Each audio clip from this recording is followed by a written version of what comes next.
All righty. Patrick, you want to just reboot for us and let us know what's going on? We can do that.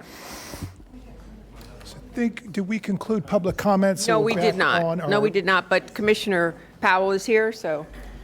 And for the board's benefit, the amendment, you've got a comp plan amendment in front of you from AGR to Commerce, and then in your summary, too, it identifies that base level of uses and square footages and things like that. And I know we've been drawn to talking about a couple of the smaller items, I should say smaller by way of square footage, but there are a number of items in there. So as you consider any questions, if you had any other questions from staff about specifics within it, we're available to answer those and address them for you. So with that, might want to return to public comment, I guess. Okay. Okay, I'll read 4 names. We have Patty Benton, Barbara O'Donnell, Lindsay O'Donnell, and Randy Jennings.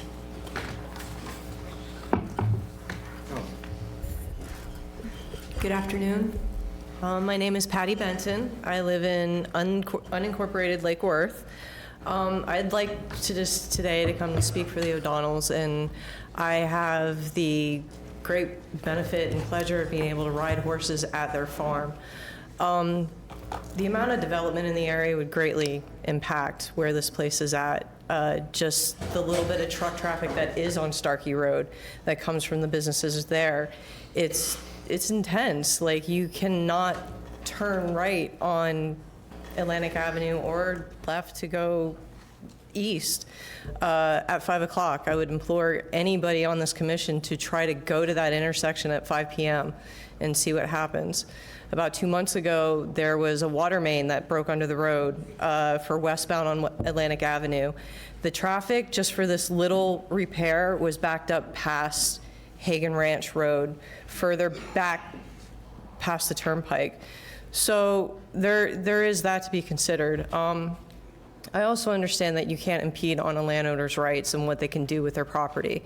I just feel like the commission should really take in consideration both sides of the argument, and that there is people like me that don't have places to ride anymore because of development in this county.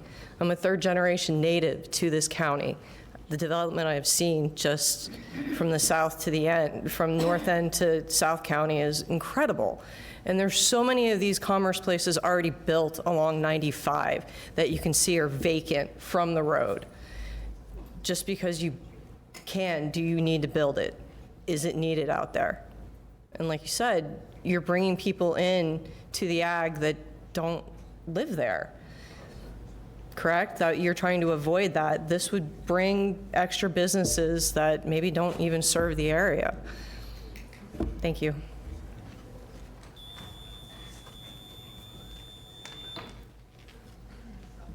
Okay, I'll read the next 3 cards. Oh, sorry.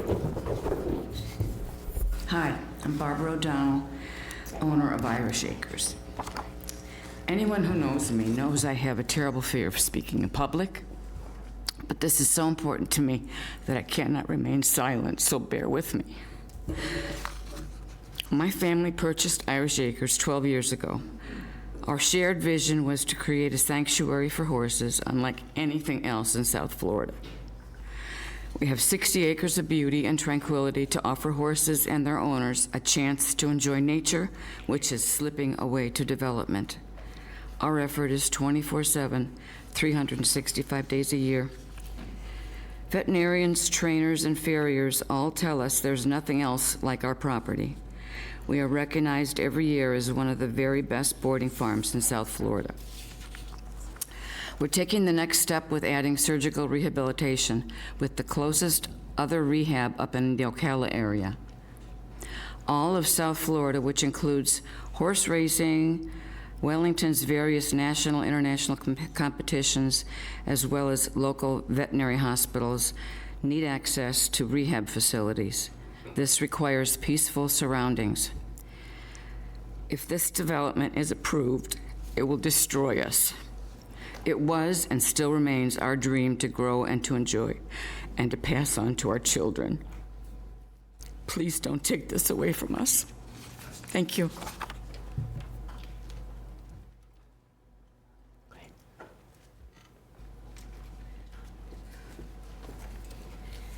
Hi there.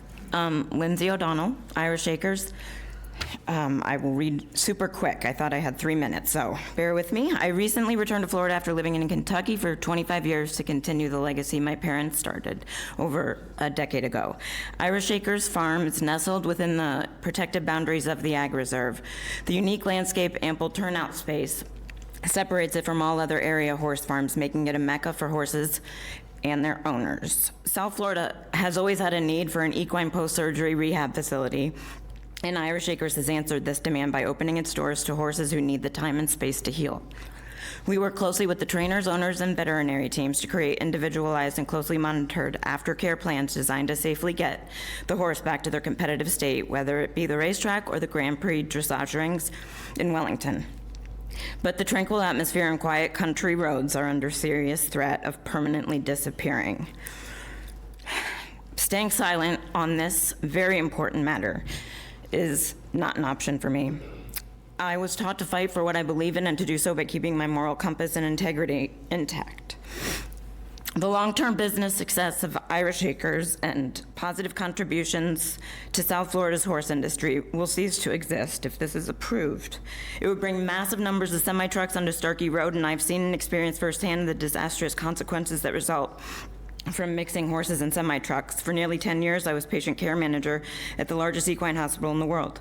I saw the worst of the worst and have personally gurneyed horses off horse ambulances and rushed them into surgery in an effort to save their lives after they collided with semis. Horses are highly sensitive, very reactive to their environment. They operate with fight or flight mentality. Very reason horses have been able to exist for over 55 million years, but it's also why horse-related activities carry an inherent risk. This point can be, I can paint a picture by, if anyone's ever seen, okay, thank you. Okay, we have Frank Goodell Jr., Dr. Lori Vinecourt, Krista Fine, and Tim Linkus. We have 2 mics. Okay. Hello, my name is Frank Goodell. I'm a 40-year resident of Palm Beach County and a horse owner at Irish Acres. I have spent my whole life in the agricultural industry since 1985 in Palm Beach County. When the Agricultural Reserve was announced, it was a great step towards protecting the diversity of Palm Beach County.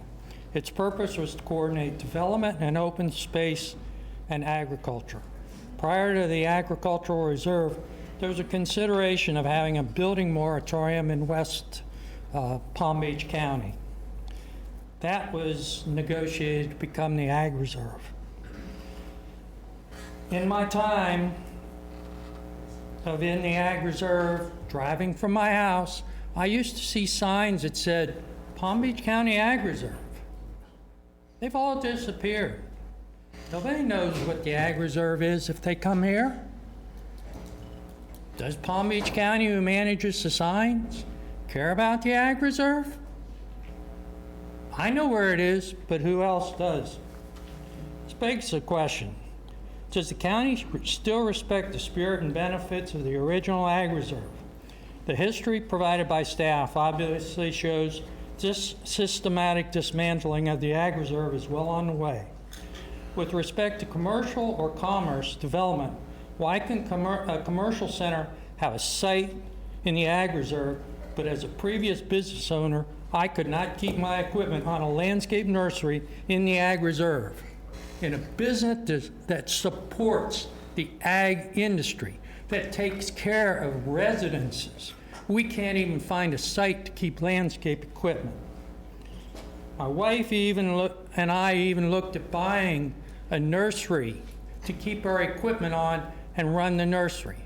But with the current rules of preserve or development rights, it's unaffordable to start a nursery. Good afternoon. My name is Randy Jennings, and I was supposed to go before him. I do apologize. I am a 30-year resident of Delray Lakes Estates. I have lived and worked in the community for most of my professional adult life, and my husband and I used to own a bread distribution business, so I understand distribution, dock heights, and warehousing versus what a distribution center is.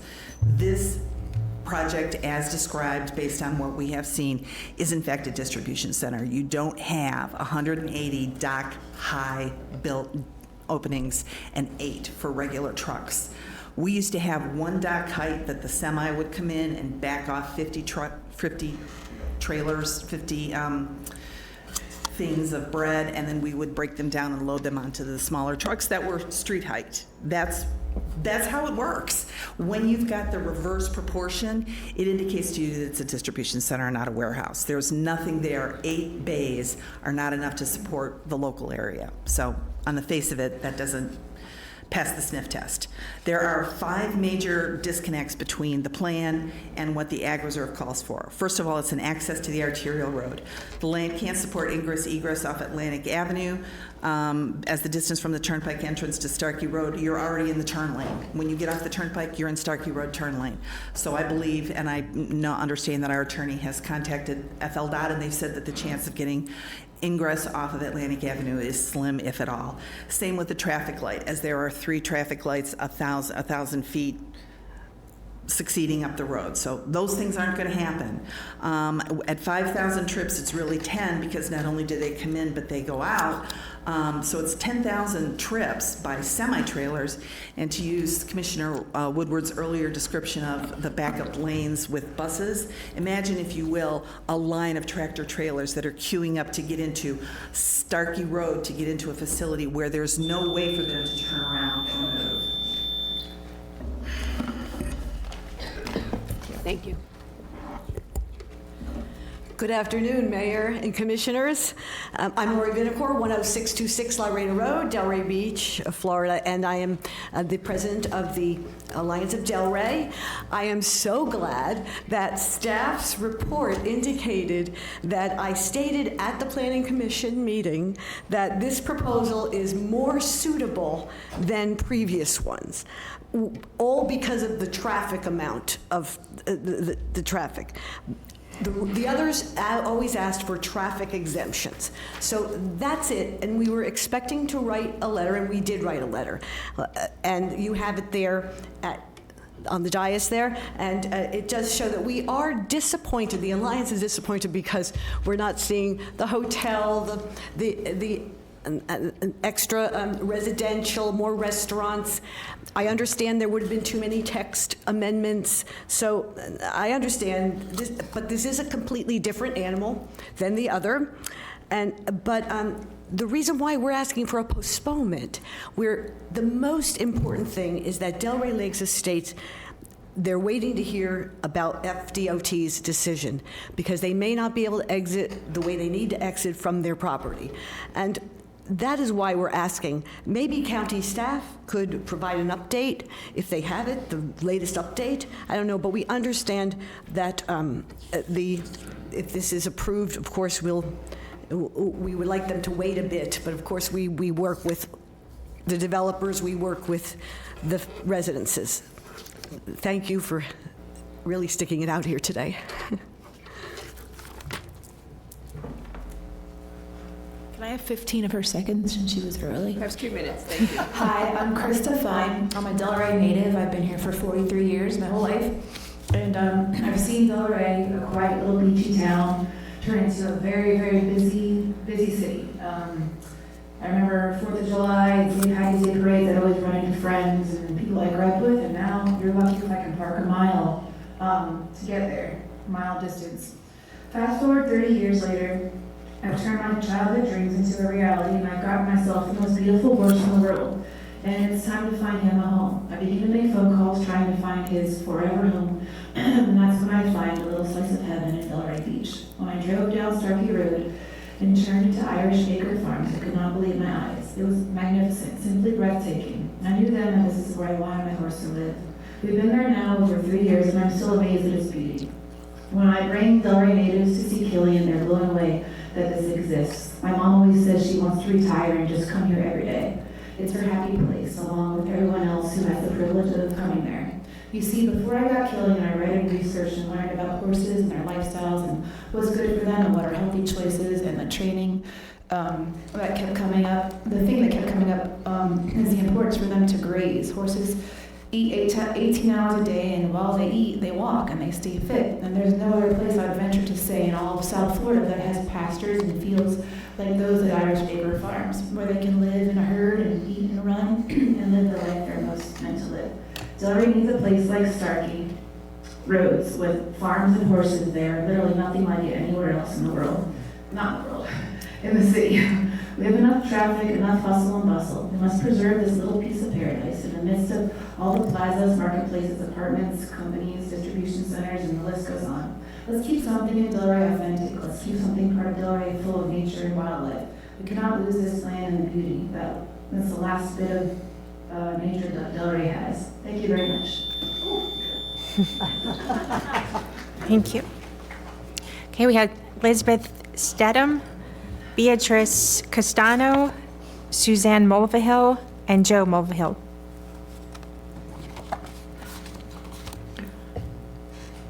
I am Elizabeth Stedham. I'm new to the area. I've been down for a year. I'm a future homeowner in Delray Lakes Estates. My daughter and I own 2 horses over at Irish Acres. And from where I have lived in Connecticut, Chicago, Houston, Myrtle Beach, I have never seen a property like this for horses. It's a haven and a sanctuary, and the horses truly get to live their lives as they're meant to. One of my many questions that's going on here, this is my first time with this whole process, is you call it an ag preserve, and that means to me it's preserved land designated for certain use, but yet at any given moment, someone can decide to just, oops, that sounds like a good idea, let's dedicate this land to something new now, which I understand the owner of the property has the right to do what he wants with his land. But what's not compatible with the area or what brings benefit to the area? There's a storage unit for your shoes right across the street already. And there's Delray Marketplace, I think it's called. And there's all of Atlantic Ave. There's so much there. There's got to be some better use for this land than to build some big metal concrete facility and industry. I just think there's somewhere else that they can find that's already designed for such commercial use. Thank you. Somebody can have my minutes.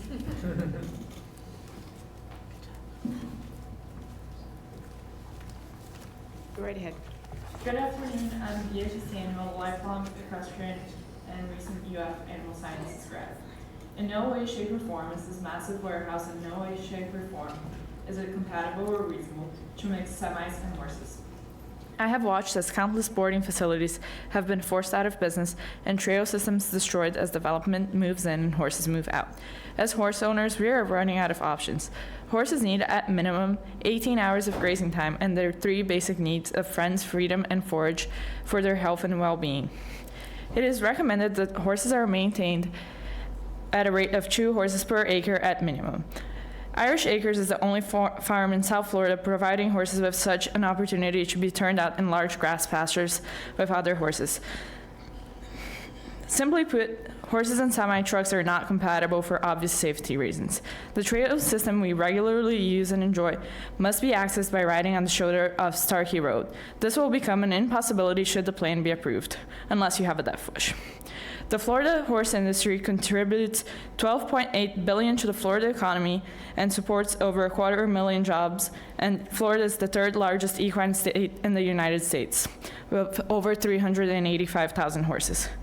We are asking that you seriously consider and support our opposition before voting. Our safety and that of our horses is dependent on it, and I thank you in advance. It hurts my heart and threatens our way of life to imagine the quiet farming landscape, complete with the only trail system in the area, permanently damaged. Thank you. Good afternoon, Commissioners. Suzanne Mulvihill, 3230 Northeast 13th Street. I'm now in Pompano Beach. However, I am one of the legacy farmers, as you've heard the term legacy farmer for the new commissioners, meaning the property owners who owned land prior to the mass zoning change of 1998. So when we saw that the Ag Reserve was set up originally in the 80s, in 98, a mass zoning change came along and blanketed the entire Ag Reserve, restricting everyone's rights. So for 11 years, I've been coming before you as a former Lake Worth City Commissioner, as well as the chair of the Forced to Farm Political Action Committee, because originally we were forced to farm. We had to farm. And for the first time, you actually have, this was the fourth time now that Mr. O'Keen is in front of you, you have staff's approval. You have staff's approval. So when your prior commission when we came before you with my children back in 2014, we didn't have staff's approval, but the commission did the right thing. And this is about doing the right thing. As Mr. Flores, as you shared, this is about property rights. And it wasn't set up right from the beginning, meaning the small farmers were left out of the master plan. So one by one, we've been before 11 commissioners over the last 11 years, from Santa Maria to Shelley Vanna to Steve Abrams, who said, when he approved my children's property, and Steve Homrich, he said, we will deal with these on a case-by-case basis. So this is case number 15, for example, of one by one doing the right thing and having to make the difficult decisions to right wrongs from the past. So that's what this is about. And we have tried to 4 times coming before this commission for one property. Please approve it. Thank you. Good afternoon, Commissioners, Mayor, Vice Mayor.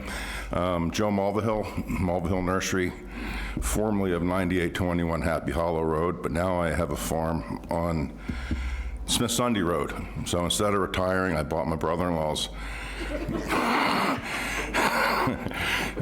15-acre farm. So, Dagmeyer, I didn't buy an airplane, I didn't buy a yacht. I'm still coming to work every day, because that's what you said when you're up there rebutting me. Anyway, I've known Paul O'Keen since I was a kid. He had the great big cool nursery when we first started out, and was a good customer of mine. Now he's a good friend. He's a legacy farmer, just like I was and I am still. And, you know, this is a good project for his piece of property. And I hear everybody coming up here, you know, these last 3 girls, you know, that come into the Ag Reserve to ride their horses. But other people come up and they don't want people coming in the Ag Reserve to buy goods that are sold at something you're going to build there. You know, so there's kind of like a double standard there. And every one of them is talking about semis that scare horses. Well, the north side of Paul O'Keen's property is the south side of Joe O'Donnell's property on the other side of the street. So there's not one vehicle that's going to turn into Paul O'Keen's property that's going to pass by Joe O'Donnell's farm to scare the horses. And second of all, the Bedners and Brad's bedding plants, they run trucks up and down that road. You know, when the Bedners are running cucumbers, they're using old military trucks that are loud and noisy.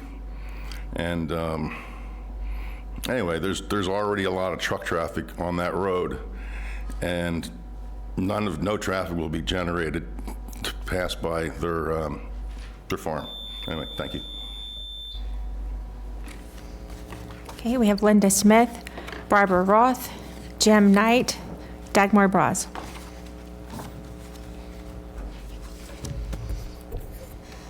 Still Linda Smith, still from Jupiter, Florida. I could never speak as eloquently as Joe O'Donnell and future Robert Hartzell. I do often question, though, with only 500 sort of acres left, why we're still doing privately initiated amendments.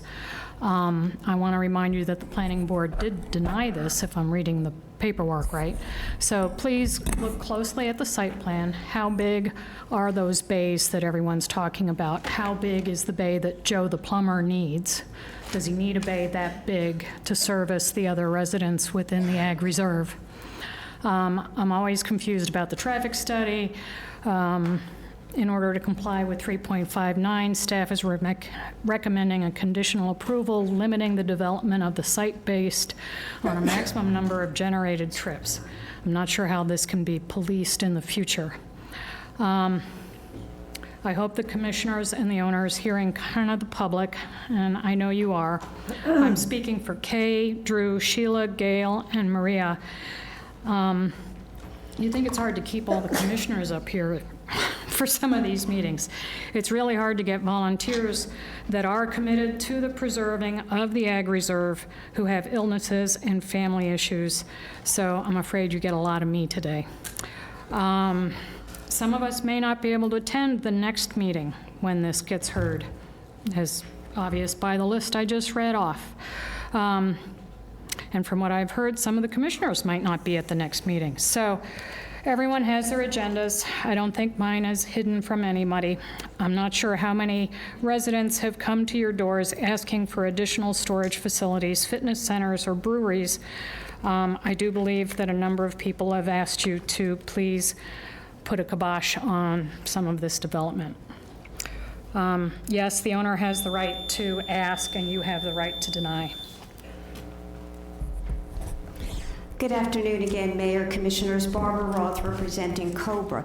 This area is just south of the Cobra line, but there are times when we feel a responsibility to weigh in on something. I should have worn my big button from some years ago that says Save the Ag Reserve.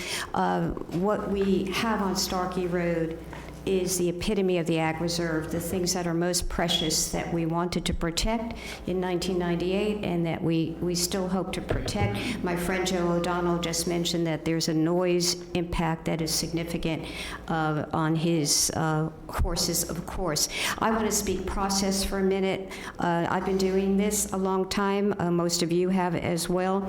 The reality is that when something has checked all the boxes in the county, then gets sent up to the state during transmittal, comes back, the I's are dotted, the T's are crossed, then it's going to supposedly go back for a change in site plan.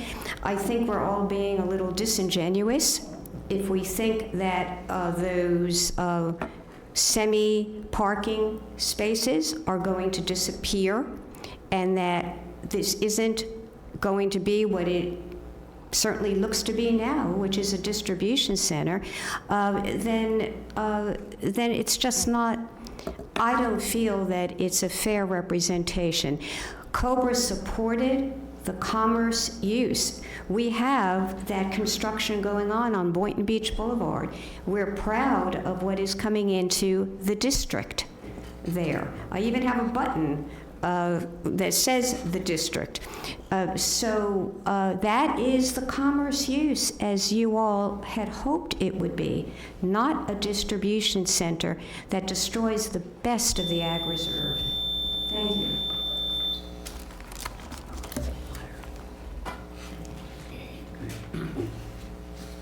Good afternoon, Mayor, Commissioners. Jim Knight, 740 Havana Drive, Boca Raton, Florida. I also have lived my entire life. I'm 60 now in Palm Beach County. If I could hand out this sheet from earlier, because I don't think everybody was here, it would be helpful, and I know it's taken up some of my time. This is the snapshot of 2025. Unless I'm looking at it correctly, 61%, or 13,374 acres are in preservation. That's 61% of the Ag Reserve.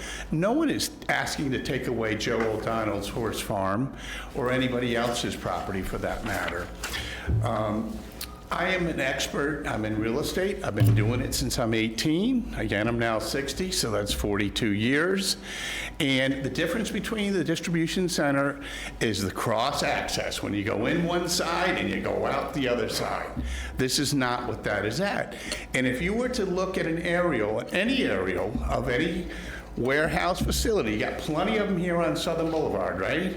You'll see in looking at those aerials, every one of them have the dock doors at the back of the buildings. Why is that? You might have a tenant that has 2 bays, and has 2 trucks there.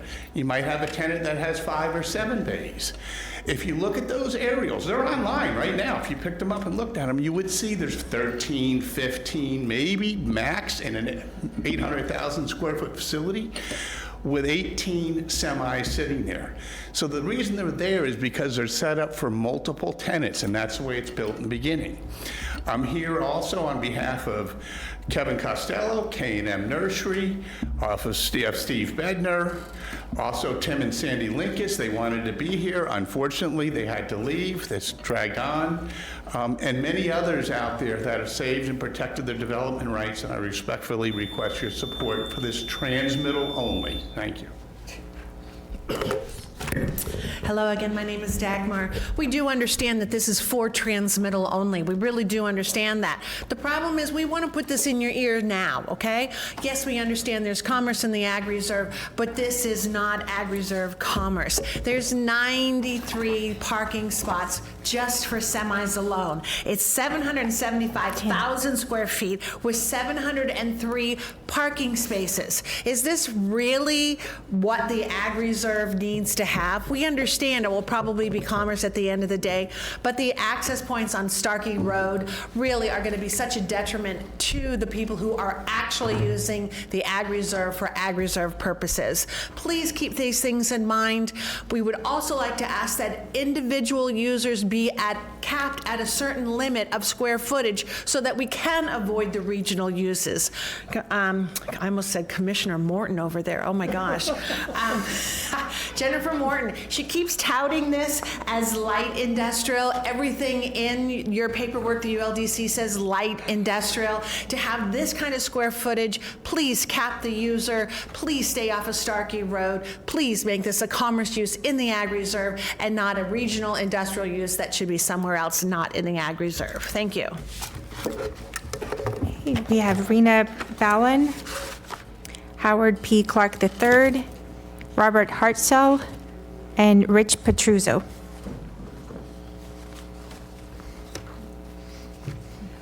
My name is Howard Clark with the law firm of Hartzell Ozeri on behalf of 1,000 Friends of Florida. 1,000 Friends has been actively participating in the countywide planning and planning within the Ag Reserve since its inception. There is no demonstrative need for additional distribution centers in the Ag Reserve. Currently, there is a surplus of these distribution warehouses within the Ag Reserve, far exceeding any possible demand within the Ag Reserve. Recently, the Board of County Commissioners approved a 40-acre BBX logistics park on 441 and Happy Hollow Road. This distribution center provides more than 750,000 square feet of commerce use in the heart of the Ag Reserve. Add to that over 250,000 square feet of the West Atlantic Business Center. Both are advertised as regional logistics and distribution hubs with access to the Florida Turnpike and I-95 serving South Florida. The project before you today adds an additional 550,000 square feet of distribution space. Combined with the current project, there is over 1.5 million square feet of distribution center warehousing within a 3-mile radius in the Ag Reserve tier. For some perspective, if this is approved, the amount of distribution center space available within the Ag Reserve will be nearly the size of the Town Center Mall in Boca Raton.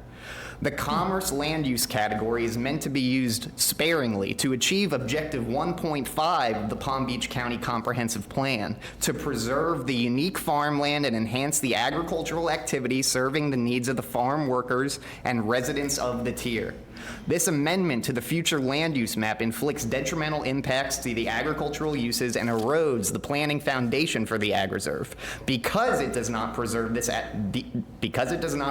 agricultural use nor enhance the needs of the farm workers and residents of the tier. We respectfully request that you deny the amendment.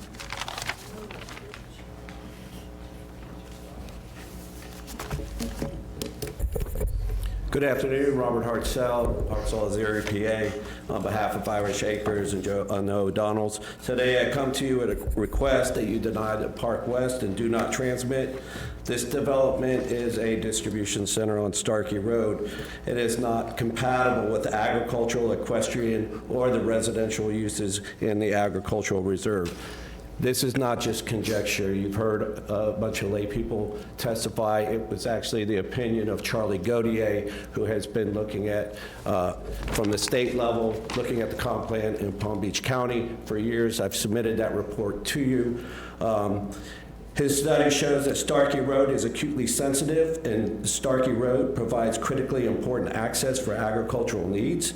He points out that mixing truck traffic with slow-moving tractors, farm equipment, and equestrian activities is not only incompatible, but will also introduce a massive amount of light industrial to an agricultural area that is highly sensitive to the concomitant impacts of a warehouse. A preserve area simply does not make light industrial compatible with agricultural use. Adding noise, light, and a level of human activity inhibiting the operations associated with fertilizing, pest control, and harvesting are simply not compatible. Mr. O'Donnell and his family have invested over $10 million on his farm. That's why he's here. That's why he's panicking. He intends to invest many more. And this is objective 1.5 of the comprehensive plan, says that you have to protect the agricultural folks. You have to protect the residents. And whatever you approve must be for them. Not what Mr. Seymour said about bringing trucks in and having them delivered. Big trucks to small trucks, that's distribution. That's what these things are advertised for. Thank you, and we request that you deny.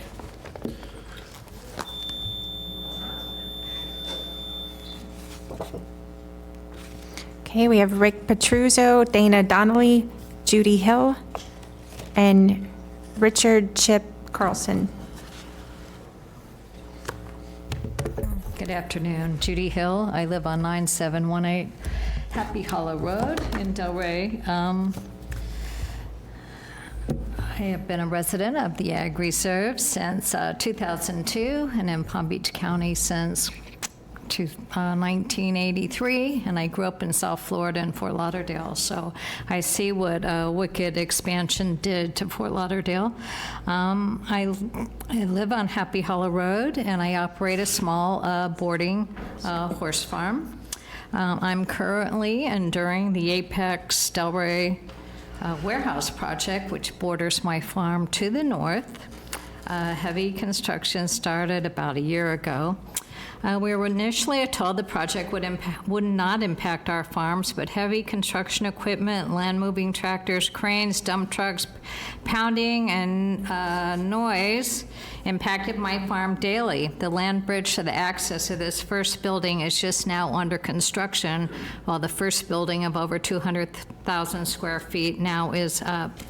Happy Hollow Road has been used to access. As currently there's no access from 441 yet. It was advertised as a distribution center, which I question that, and they've now removed that from the website. But with infinite loading dock bays, what else could it be but a distribution center? I don't know. The wood stork preserve that's supposed to shield Happy Hollow Road will be landscaped last, but they're going to build 2 additional buildings in addition to this building they have up now, and they don't plan to start those buildings until they've leased out the first buildings. So the project could take years, and meanwhile, I endure all of the construction above. Today, a boarder told me she's going to move her horse. Easily 50 dump trucks of rock can pass in front of my horse arena while paying customers are trying to ride their horses. So I can no longer can we access Happy Hollow Road on horseback and ride in the surrounding ag reserve. So what this has to do with the Hyder Park project is I can only imagine what they're going to have to endure, what I'm enduring. It just, it's not conducive to supporting agriculture, in my opinion. Who's the next speaker? Thank you, Ms. Hill. Do you want me to read the next cards? Yes, please. Okay, we had Matthew Pinchik and Paul O'Keen. Do you want me to reread these? Hello, Matthew Pinchick. I'm the owner of Jack Coral Stables, located off Atlantic Avenue at 14368 Smith Sunday Road, Delray Beach. My focus is the ag and equine therapy, in particular for autistic children and adults, as well as individuals with other disabilities and horse owners and riders. As children age out, there is very little support for this growing and extremely critical demographic, along with other equine users. And permit me to note, while it's only a transmittal, it helps both the community and the petitioner alike to discuss the issues. So a special thank you to Commissioner Sachs for your early questions of Mr. Joe O'Donnell. It should not be always about the mighty dollar. At the same time, we do not want to take away developers' rights. That said, 180 loading docks, the statement that this is not a distribution center or facility is a tough pill for me to swallow. As an equine farm owner, I have not met an equine owner or resident that would support a warehouse or commerce center as described by this applicant. No doubt the applicant will reduce their request over time. The process to get approved, I would say, is a bit of a shell game. In my opinion, these developments will ultimately result in the demise of our beloved equine community. My family purchased our first home in Florida back in 2005 and later our equine farm. If you continue to develop the ag reserve, what makes our community so special will be clearly lost forever. Joe O'Donnell, a local equine expert, has explained how this development will destroy the equine business. I've experienced that already a little bit by the trucks that are going up Smith Sunday Road because of Apex and the lack of access. So a 1 million+ square feet warehouse that's already currently being developed has been very tough on our community. If approved, please meet with the community parties to best avoid further injury to the equine operators. And thank you to all of you for all that you do all the time. We greatly appreciate it. Beyond words. Thank you. Commissioner Sachs, you have a question? Yes, thank you. Sir, could you come back up? I have a question for you. I'm sorry. Just for a second. Commissioner Sachs, forgive me. That's okay. Take your time. I happen to have an autistic child, and I know some of other people that are in this room have family that's special as well. So it's a very That's my important question component. with regard to therapy for autistic children and young adults, as well as for young adults with developmental disabilities, intellectual disabilities. Is that what you were talking about at your place? So we bought the farm approximately 4 years ago. We have some miniature horses that are used. Even adults that come will take a miniature horse for a walk. It's extremely comforting. And we do it on an individual basis. It's not a program where it's a mass program. We meet people all the time, all over the place, and we invite people to come in. And literally anyone in the audience that wanted to visit, it would be a pleasure. My wife was a horse person since she was very young. Myself, I think we've met before. I was the assistant chief along the way, 41 years of medic, New York City Fire, police first, and then fire, where I was in the towers 1 minute before they came down. And to be frank with you, the whole equine process is extremely comforting. And, you know, we all have stressful lives. There's a real benefit to the horse world that I didn't really understand. So very often we have kids that will just come and take a horse for a walk even. We have kids that will paint a horse and then bathe them. It's not always about riding in the equine world. So, and it's something that we're expanding. It wasn't something that was the focus of my life, but it is now. It's to give back. And I'm hoping that at some point, our plan was to expand this program.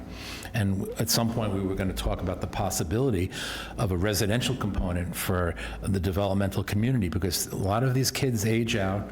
You know, parents are worried about what's going to happen to my child when I'm gone. And so I've collected all my nickels and dimes to possibly expand something, which was something that I was going to come to the commissioners and say, how do we do something special? Right now, I've spent time with Robert F. Kennedy Jr. at conferences all over the country, in Chicago, at autism conferences. It's a real problem when 54% of our children today have everything from ADD, ADHD, OCD, eczema, psoriasis, PDD, NOS, peanut allergies. Sounds like I've said it once or twice. I have a child in that category, and every day is a challenge. And I'm fortunate. I have the resources to get by and to get services. But a lot of the families today, even in Delray, in a demographic where we often are more affluent, they don't have services. They don't have what they need. So I wouldn't throw the whole equine out so quickly with the bathwater, as they say, because it's a real benefit. I hope I've answered some part of it. Thank you, I agree. Thank you, Mayor. All right. Thank All you right. so Thank you much for again. all you do. Good afternoon, Commissioners, Madam Mayor, Commissioners. Richard Carlson, for the record, Chip Carlson, representing Delray Lakes Estates. You were just handed this handout from Patrick. You received it in an email this morning, but let me just walk you through it real quickly. If you look at the second page, you'll see the relationship of this project to the next one on your agenda coming in. It's to the south. There's a proposal to realign Persimmon Avenue, Delray Lakes Estates entrance, with Starkey Road and to signalize it. Everyone recognizes that's a need. Mr. O'Keefe is committed to undertake all that work, and we look forward to working on that. The real head scratcher here is the next page. That's the site plan for the proposed facility on the north side. Now, there's been a comment that this meets section or policy 3.5D of the comprehensive plan. That's a traffic volume analysis. That is not a character of the vehicles analysis related to projects. So we have a site plan that's supposed to be part and parcel of a land use amendment. It has to be brought through as the part of the, along with the adoption process. But today we're just sort of put that off to the side. We'll deal with it later. We'll fix that later. It's not really in play right now. And yet the comp plan says that the two have to be considered together. So our view is that this should be on the table right now for more in-depth vetting. But be that as it may, I spoke to FDOT relative to the prospects of a traffic signal. And their comment was, no, we do not support a traffic signal with an alignment taking Persimmon over to Starkey. We support a traffic signal to the west. The problem is FDOT takes a long time to get things done. I've done traffic signal approvals, variances with FDOT. I can tell you that between now and adoption, this issue is not going to be worked out, and you're looking at turn lane lengths that are not sufficient to accommodate tractor trailers. If that's what's coming out of this project on the north side, we're going to have some issues. So I would ask that the applicant commit that if the FDOT traffic signal issue is not resolved at adoption, that it be continued at the time. Thank you very much. Thank you.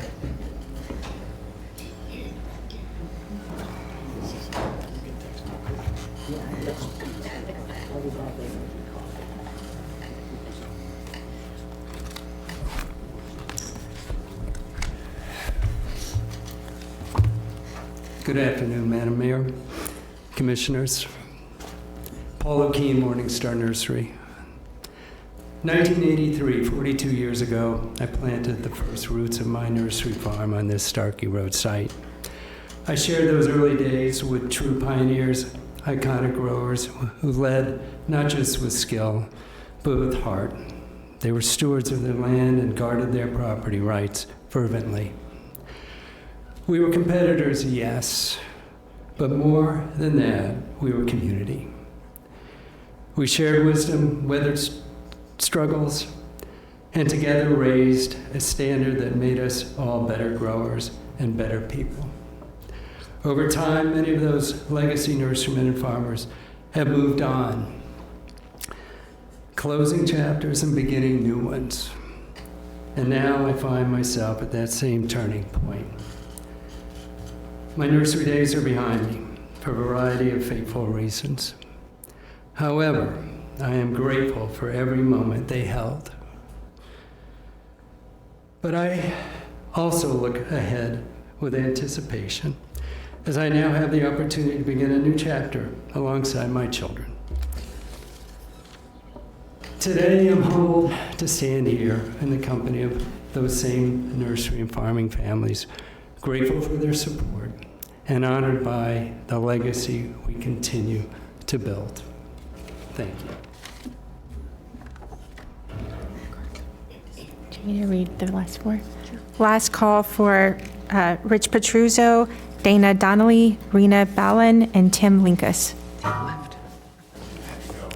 Okay, and then we also had 5 non-speaking cards, 3, 4 in support, sorry, more than, and 3 in opposition, so sorry, 7 non-speaking cards. All right.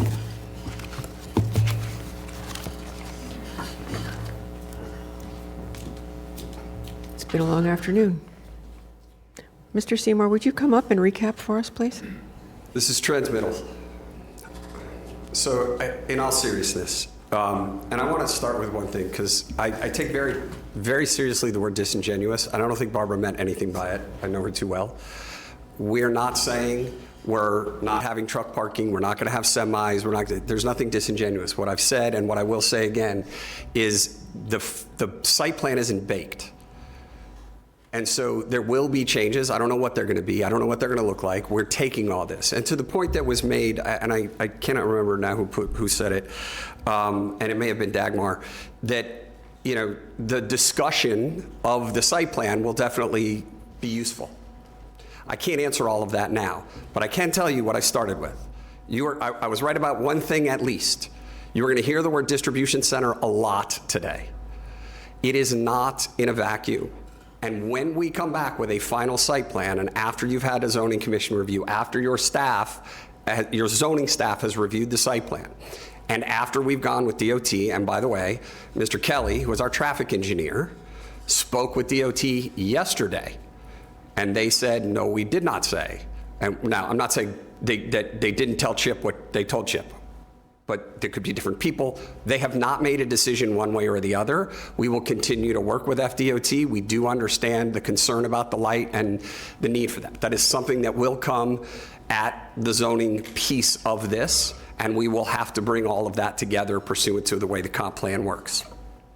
Again, this is about taking the next step. If we stop here, then there's nothing more to discuss. We want to continue that discussion. And so, yes, we do understand the concerns that people have. Yes, we do understand that there's concerns about truck traffic. And many of it is the same concerns you heard when BBX was here for theirs. But the idea of no need, we've proven. Not by me standing up here saying it, where someone says, well, there's no need because of this. I've shown you. So the bottom line of this is the comp plan has very specific requirements. And as Jennifer showed you, all of those requirements are met. We do know there's more work to be done. We do know there's more details to get through, and we will continue those discussions. And Chip and I talked a couple of days ago. Despite an objection, we'll continue to meet with Delray Lakes Estates. We'll continue to work with them. We're happy to meet with anybody. And I will tell you right now, Mr. O'Donnell, if you want to sit down with me, with or without anybody else, I'm available. I understand. We will try to do everything that we can. What we're asking for you today is to transmit this, and then when we bring the whole thing back together to answer those detailed pieces once they're finalized and have been fully reviewed by your staff as well. Commissioner Sachs, your light is on, and then Commissioner Woodward. Thank you. I don't need to talk with you, but if I do, I'll call you up. Thank you, sir. The interesting thing about all of this, and Mr. Seymour and I know each other, and I respect his opinions, is continue. Yes, let's continue this. Let's not let's not say we're going to promote it, advocate it, vote for it, if we're not quite sure what it is. So Seymour, I'm not quite sure what it is. It's not a distribution center. There's not going to be any traffic issues. Somehow the trucks, if there would be trucks, won't be coming out on Atlantic. They're going to use Starkey, but that's okay because we're not quite sure what's going to happen. I don't think this thing is ready for prime time. I think you all have work to do over here on the left side. I think you've got to put this thing together. I like Mr. O'Keefe. I like his family. Our kids, everybody knows, they grew up together. Okay? They're good people, good, honest, hardworking Palm Beach County folks. They need a better project than this. And I'm pretty damn serious about it. That man has the right to sell his property, but he also has to understand and respect that property rights go as far as your neighbor. So if you're going to put a manure pile next to an elementary school, then that's not going to work. And to put a I don't want to say distribution, let me say warehouses, and I'm reading from up there, warehouse with office, fitness center, self-storage, and manufacturing. I never heard manufacturing here. What are we making? Processing with accessory tap room. Tap room to me, and I'm not a kid, but tap room to me means a bar. I don't know, what are we doing here? This thing's all over the place. And Mr. O'Keen and his family deserve better. And the folks who live on that road deserve a hell of a lot better. I've been up and down that road many times, and I have permission to use the names of Chris, I mispronounce his last name, I think it's like Tish, has a tree farm there. You've got Mr. O'Donnell and O'Brien, you got Geronimo Farms, they got their family there too. I know Starkey Road. I did business there many years ago, and it's a good family place. And Mr. O'Keen's got a great family, and there's no reason why we can't do better than this. Warehouse, manufacturing, processing, with a beer house. What the hell are we doing here? This is worth a lot more than that's primo property, right there on the end of Atlantic Avenue, right next to the turnpike. That's primo property. That should be used for something better, because 2.7 miles up the road on 441 is a huge storage facility. So we need another storage facility. And the people who are close to that storage facility on 441 and Atlantic are already complaining to me about it. This is my district, I know it. So we don't need another warehouse facility. So look, I'm disappointed in what we have done so far to this good O'Keen family, and to the relationship that he had with his neighbors. We got one on the right, and we got the others on the left. I'd like to see this continued. I don't know if you can do that, but I'd like to see it continued. They want to work with their neighbors. The neighbors want to work with them. So if we could just do something where we could put it off, I don't know if we can do that legally here in the county commission, but this thing needs work, and I don't want anybody to be rushed into it, yay or nay. And so I reserve my time for a little later too. Thank you, Mayor. Thank you. Commissioner Woodward. Thank you, Mayor. My first question it would be for staff. I'm not sure who, as far as this, we keep talking about this is for transmittal. So if we could start with the process of if the board were to pass this for transmittal, what are the next steps? What's the timeline for what happens at this point? So the zoning application will be reviewed. It would then get certified by the DRO, which is the Development Review Officer, and then it would get scheduled for the Zoning Commission and then the adoption hearing, where you would hear both the zoning application and the FLUA amendment at the same time. This goes to the state first, though. Oh, I'm sorry, yes. Right, It's an important component of it, yes. The state, there's a state review. Okay, and so the rough timeline of all of that to take place before it comes back to this board for zoning? I would think early fall, probably September, October. Okay, and at this point, what exactly we would be voting on for transmittal? Can you be more specific with what our approval with conditions would be? So it means transmittal to the state. So we send the package up to the state. What are the conditions that are? The conditions, there's a condition related to the total number of trips for our long-range traffic standard 35D to meet that requirement. And then there's the condition that both items, the zoning application and the FLUA, come back to the board on the same day. So those are the two conditions. Okay. Are we able to put a condition on here in regards to the traffic signal and the agreement with FDOT? Or would that be at the zoning? I didn't hear because the commissioner was sitting down, so. Oh, in regards to the traffic signal agreement with FDOT, because this is FDOT's road, they would have to agree to the traffic signal. Can that be part of the conditions for this vote, or would that be in the next round? Well, I'm reluctant to require a condition where another governmental entity has to approve something.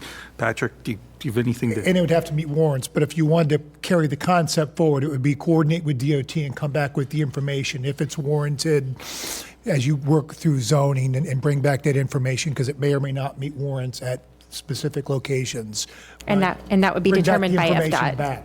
Okay. Return with the information when it comes back. Yeah, for I think approvals. that's fair, to condition them to work with FDOT and bring back the information to us Okay. at adoption. Well, maybe not condition, but direction. Direction to, okay, so direction for the traffic signal. Okay.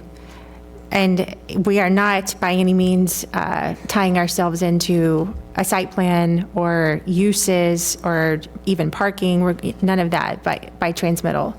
Correct, yeah. As Mr. Seymour mentioned, this is still kind of early in the process in terms of the zoning application review.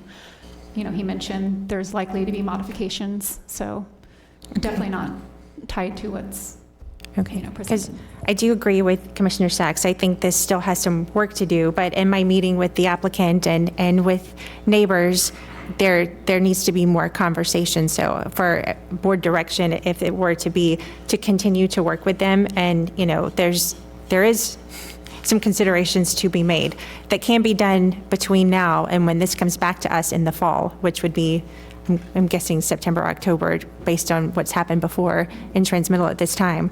And then, you know, in regards to property rights, I do hear what you're saying, like your property rights in with your neighbor, but, you know, trying to use the manure analogy, which did come to me too, this is something that the county, a previous board, put into place, this CMR designation.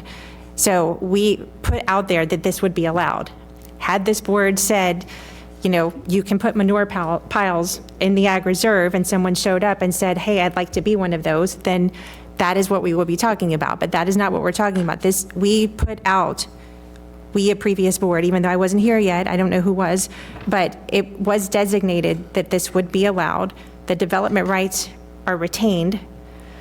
So I, for one, I know that this does have a lot of work to do. I would be in support of transmitting with the direction for working with FDOT, and especially working with the neighbors to continue to make this project what has been promised, and addressing the concerns of the people on Starkey Road and also Delray Lake Estates to the south.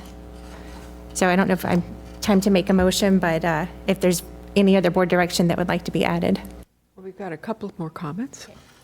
Commissioner Weiss. Thank you. First off, staff, I want to thank you for the work you've done on this. And to the public for being here, thank you. And appreciate your input. I also appreciate the opportunity I've met with you, Joe, and your team, and to get your input. So I've got a couple of things I'd like to talk about. One is, it was brought up 24-hour operation. Is that allowed under our code?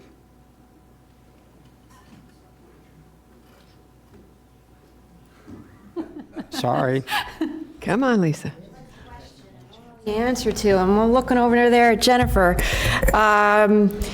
There is a limit on 24 operation, and you need a type 2 waiver, but I believe that's only within 250 feet of residential. And they're nodding. Yeah, so without a condition of approval, and if there's no, I don't think there's residential within 250 feet. Is there across the street in Delray? If the Delray Lake Estates is within 250 feet, they may need a type 2 waiver, but it depends on the placement of those two out parcels in the front and the separation distance. I don't know. But we'll have the answer by the time we see you again. And if that's a concern, Commissioner will also talk about how the operations really work and whether there's even a restriction we could put in place. I just don't have the answer because we hadn't gotten that deep into the plan. Thank you. I'm not surprised that you guys don't have answers. These are things that I'm thinking about that were brought up today. I know one of the concerns, and I had mentioned this to the applicant earlier, is the access on Starkey Road and limiting that access because of trying to keep the trucks away from the equestrian use.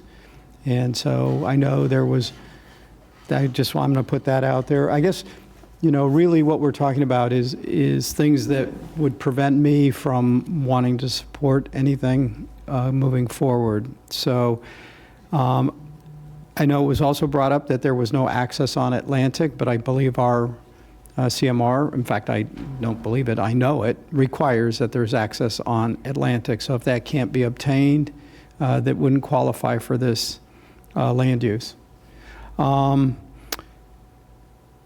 I'll be interested in knowing the number of dock height and street height docks that are in the proposal. As we saw, we have a very limited site plan at this point, and I know it's potential to change. I think one of the things, and this is something that I think Delray Estates brought up, had to do with the left turns onto the turnpike. One of the things I noticed when I went and looked at the overheads there is it's already been built out to have 2 left turn lanes. I'm looking around where Chip is. 2 left turn lanes is already one striped out, but could easily be implemented. So that might be something to have a conversation with FDOT about as well, if this were to move forward and there's a belief that there's going to be additional eastbound traffic trying to get onto the turnpike. These are difficult decisions, and first off, to the O'Donnells and Irish Acres, I've been out there. I really, really appreciate all you guys have done out there. And I don't want to see a project come forward that would impact your ability to continue to operate. But I believe there is the ability to do both successfully, provided we have the proper separations of these uses. But I think with a little bit of smart planning, and I know, and I believe, I shouldn't say I know, but I believe that our applicant wants to make this possible. So I know they'll work together in good faith and try and see if there might be a way to work out. So I will be supporting the transmittal today, but I don't want that to be taken as I will support this project if it doesn't, if we can't address some of the concerns that I brought up today and some of my fellow commissioners and what we've heard from the community as well. But I believe all this can be resolved in a way that protects the part of the ag reserve that we all are trying to protect, and allows the O'Keefe family to make a new chapter in their lives and move on with their investment into a way that will continue to be able to provide for their family. So. Thank you. Commissioner Sachs. I have a question for staff. Can they come back with another project site plan? Correct. Revising the current one, that's the question. Yes, they could revise it for sure. It seems to me that we all love the idea of putting something in this site. However, what we don't like is 103 parking spaces, 180 loading docks, 4 buildings between 100 feet and 107. Everybody in this dais basically saying the same thing. They have a right to sell their land, but the site plan as listed, and I think one of the slides had about 1,541 driving trips a day out of there. If you could pull it up, hopefully I read it wrong. We don't like what it looks like. Because what it looks like is that it's going to seriously and negatively impact an industry that's very important to Palm Beach. If we change this so that we don't necessarily have warehouses and big parking spaces for trucks, it may work. But I don't want to put my name on it now. This is in print. This is in the computer. This is what they have asked for. This is what our staff, has approved. So I'm not putting my name on this. I'll put my name on something that looks decent to the O'Keefe family and looks decent to the wonderful industry of landscaping, farming, and equestrian uses. That's what we discussed all morning, was the Ag Reserve. Now we're coming over and saying we're going to put another distribution center within a few miles of a huge BBX processing distribution center on 441 in Atlantic. I'm going to put my name on this. I don't want the residents and the legacy farmers to think that I could do this to anybody. I won't do it to the residents of Delray Lake Estates. They're seniors, they've earned their space and their peace there. There is no light on Atlantic and this proposed project. There's none. There is a turn lane that comes right out of the turnpike. It's going to take a lot of work to get, and you try getting a hold of FDOT, good luck. It's like getting a hold of the Vatican half the time. So it's not easy. This is not ready yet. And I'm not putting my name on it. And I urge my commissioners to do what they do, what they think is best. But remember that throughout this county of 1.5 million people, we have to respect what the zoning is, we have to respect what the rules are, and we have to respect one of our most important industries, which is agriculture and equestrian. We denied an Amazon distribution center in the western portions. There's no reason why we should put any type of distribution center in the middle of an equestrian and agricultural area. So I'll work with everybody, anybody. The O'Keens, it sounds like everybody's Irish or something. The O'Donnells, the O'Briens, and I'll work with y'all to get something that's compatible. Just imagine the word compatible to be in that very nice parcel of land. And that I'll put my name on it and promote it. But this is not ready yet. Thank you, Mayor. Thank you. And I see no more lights on. I've been quiet. This is about transmittal. I too would like to see something a little less dense. And I too would like to see a traffic light, the realignment. These would be things that would be very important to this going forward. But again, until we do some more work, we won't know these things.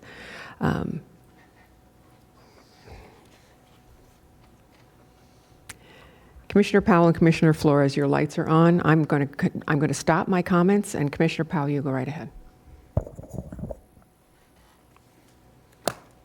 Thank you, Madam Mayor. A few things I wanted to point out. I think that, one, I want to thank staff for your review of this application. This is a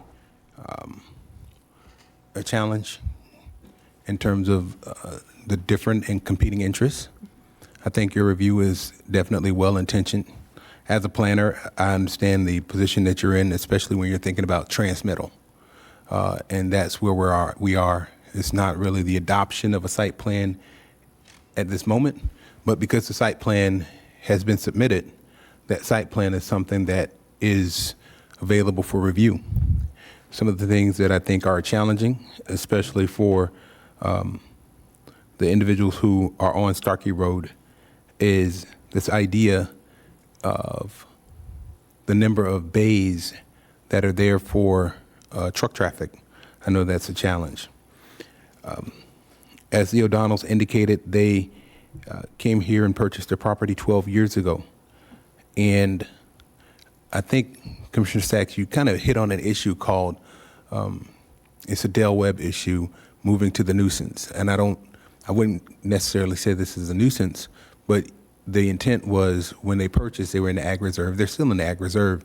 Those uses would continue to be Ag Reserve without the thought process of commerce becoming a new land use with an underlying Ag Reserve. So I understand that as well. But I do understand the changing environment and changing economy here in Palm Beach County, and understand how staff has looked at that. This, of course, my concern is I've been to Irish Acres. I've had the opportunity to sit with Mr. O'Donnell and Mrs. O'Donnell. It's a very serene place. one of the few places in Palm Beach County where there's not a lot of hustle and bustle going on. And that's a concern because of the idea and thought process that they're worried that this would ruin their business. And that's a challenge because we're balancing competing interests, the property rights and the property ownership rights of one entity and one individual versus the property ownership and rights of another. The idea of what's supported. Mr. Seymour stood up and indicated that we're going to hear the word distribution several times today, which we have. Distribution center. That concerns me. Also, for staff, I would like to know, with regard to monitoring the traffic condition, just if you could explain to the commission or the board of how that monitoring will take place to make sure that if that condition is there, the county does not overstep that. The noise impact. You know, looking at this site, it is further, the O'Donnell site is a little bit further to the north of the site of the O'Keene property. However, you know, there is a concern with regard to the amount of noise and what impact that would have on the horses on the site. And the question is, would those horses, do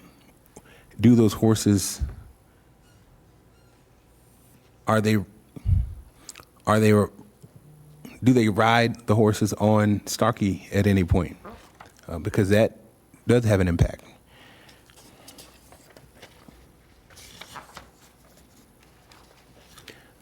In addition, the idea of the 24 hours, this is transmittal. That's something that we definitely need to have a conversation about further. If this is to move forward today, those are some of the things that we really need to look at. Again, the challenge is staff has recommended approval, and we know that at the Planning Commission, there was a vote in which it was denied. So it puts us here today to see where we are. But I do recognize and I do keep in mind that this is transmittal. We're not adopting a site plan, but the site plan was submitted, and the site plan is available for us to see what is submitted, so we wouldn't be serving the public well if we did not take into account of what we see. And there are some things in that site plan that are concerning to members of the board and members of the public. So those are things that we really need to address if we are to move forward today. With that, Madam Mayor, I close. Commissioner Flores?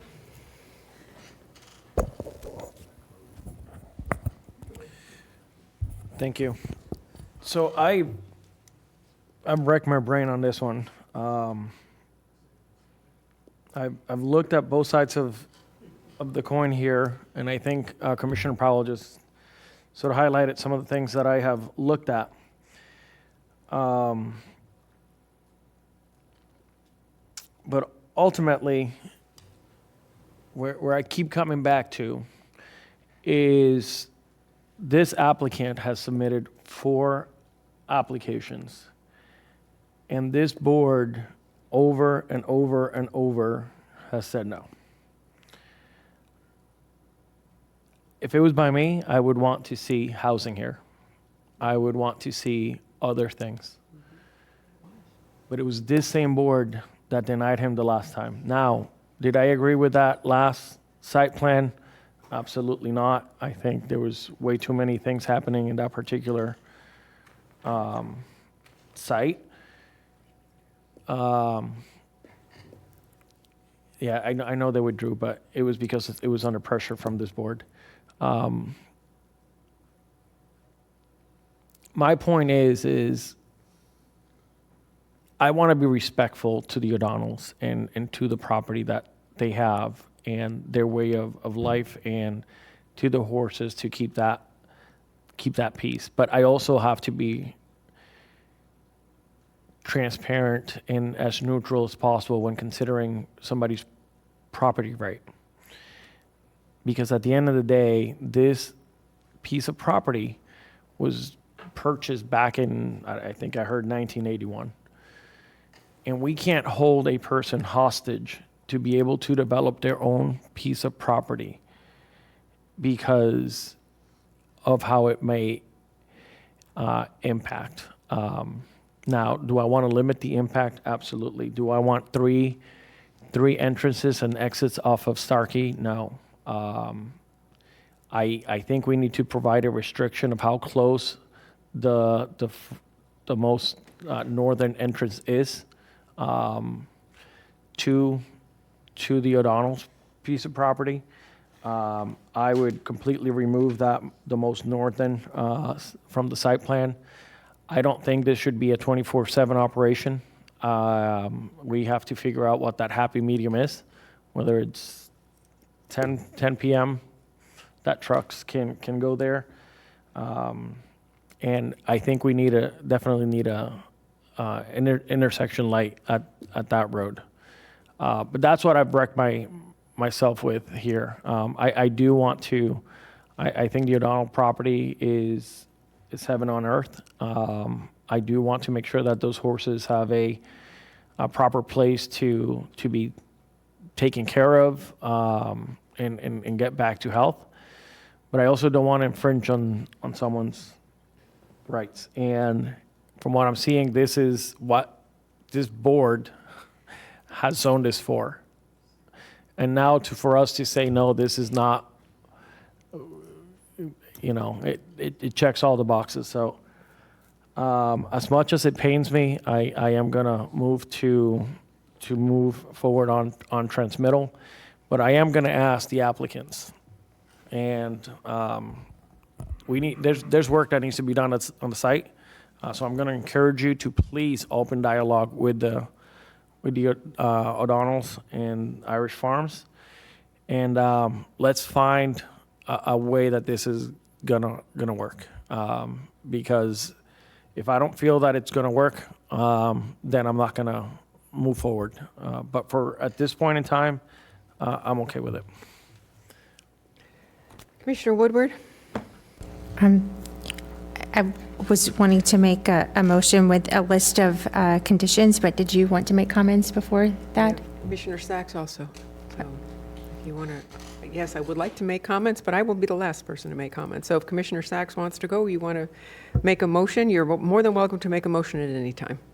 Okay, well, I would like to go ahead and unless was Commissioner Flores, I'm not sure. Were you making the motion? I just wrote down a list of what I heard the rest of the board say to approve this. And I'll start by saying that this site plan as is, if this comes back after transmittal, this board has before changed its mind on something that went to transmittal, a very, very big one that went to transmittal and came back and was not acceptable. So this board can and has done that to change it in the past. So just put that out there. But with the conditions of approval that you will work with FDOT on the traffic signal and the turn lane that was mentioned by Commissioner Weiss to get information on those being added. The hours of operation would be addressed at the time that this returns. Again, the site plan, the size, the number of trucks, that will all be addressed. And also to continue to meet with the community and when you bring it back to us, show us all the different ways that you have made Starkey Road less impacted by this when it comes back with landscape buffers or entrances. There's a number of ways, you guys have done it before, that you could bring this back after working with them. I think we're all very concerned on that. So that would be my motion. I think I covered what everyone's concerns would be for the conditions. Okay, thank you. I clarify that that would be direction and not specific conditions. Sorry. Yeah, the working with the FDOT would be. The whole list would be Yes, direction. this would all be direction, yes. So we have a motion and a second. Commissioner Sachs. Thank you, Madam Mayor. When we do conditions, how does that affect the application from going to Tallahassee? They're just added into the packet and as far as what happened at the meeting, but it seems like it's more direction. Direction to FDOT, But when people give conditions as we are today, and I know my colleagues have done that, is that part of the application that goes to Tallahassee? Well, I think what Commissioner Woodward directed was, or... Not directed. There's a difference. Directs FDOT, because we don't tell them what to do. Right. So we ask them, right? The two conditions right. that staff had recommended with the trips for 35D and then the concurrent FLUA. and So all sodium. of this would be a condition, not a direction. Those two would be correct? conditions. Good. The Okay, so let additional items that she me listed would be concur direction. with Commissioner Woodward and Commissioner Weiss that the issues of the traffic on Starkey Road, that will be closed, and their access will be on Atlantic Avenue, because that'll take care of issues. And I haven't heard from my traffic engineer yet, but Starkey Road is a country road, and we're talking about 102 tractor trailer. Imagine 102 tractor trailer loading bays, okay, on Starkey Road. That's not going to happen. That's going to be one big flood mud mess. So I would make sure that the entrance and exit of this center, which is not ag and not equestrian, but commercial, be only on Atlantic Avenue, which is a thoroughfare and about to be widened. And that would take care of the horses coming in the same road with trucks. And then I think what Commissioner Woodward talked about is not 24 hours going in and out, but business hours. And I think the FDOT will eventually get that light there, and then when they do, then can start the process. Sir. It's very important for them to have at least one access on Starkey because of the truck or even any vehicular movement to make a direct left turn out from Starkey Road to Atlantic and then go to the turnpike. They need to have a signal, and also they need to have an access on Starkey. Without having access on Starkey, if they only have access on Atlantic to go eastbound, they have to come out of Atlantic and drive down further west. What do they do right and now? Make a U-turn, which will What be do very they do difficult. now? Out of Starkey Road, you want to go east on Atlantic. What do they do? They have to make a U-turn somewhere, Right, but right. we are talking about probably trucks. Yeah, So tractor it will trailer. be No, very no, no. difficult. And I didn't want to bring this up, but Mayor, just give me a minute. About 10 years ago, there was an accident in the acreage of a little girl on a horse that got spooked by a truck. And we made a law. We called it Nicola's Law. Little kids have to wear helmets on horses. Would it have helped her? Probably not. What would have helped her is that there wasn't a tractor trailer on the same road where kids are riding horses. We got to get real here. This is ridiculous to have tractor trailers that are so big that that we cannot allow them. And you're a traffic engineer. You can't allow them to make an exit off of Starkey Road. We can't have it both ways. Either they want to have a commercial center, let them have a commercial center. But let them get off on Atlantic Avenue, which is a commercially zoned highway, right? Starkey Road is a country road. I will not see that happen. It is wrong. And I was there at the site, and I never want to see it again. When kids are riding horses, you don't have tractor trailers. So stop Starkey Road from being a part of this commercial entity. Let them do their business off of Atlantic Avenue. And thank you, and I'm closing. Thank you. Thank you. But the motion was to transmit with, working with FDOT. A condition was hours of operation. And it did sound like the consensus of the board was they wanted something smaller on the property, site plan density smaller, and that there be community outreach. There are no prohibitions about Starkey Road. Tractor trailers are on Starkey Road already, going to the nurseries that are to the north of this property. And I'm sure there were countless tractor trailers on this road when Morning Star Nursery was at its height. The unfortunate thing is that Irish Acres of Florida, not Irish Acres, that's a different development. Irish Acres of Florida has come to be part of this community at a time when Morningstar was a little sleepier than it is now. Than it was. So we're not going to condition Starkey Road, and I believe that the petitioner had already talked with Mr. O'Donnell in the past about entrances, and I think there was a discussion about the northernmost entrance that would have been the third entrance was then said, no, we'll take this one. So where the entrance and exit to this property has nothing to do, no interference with any of the properties to the north on either side of the road. So while I will agree when we take the vote with the rest of the board to transmit, I do want to see something a little less dense on the property. And yes, I agree with not having 24 hours there.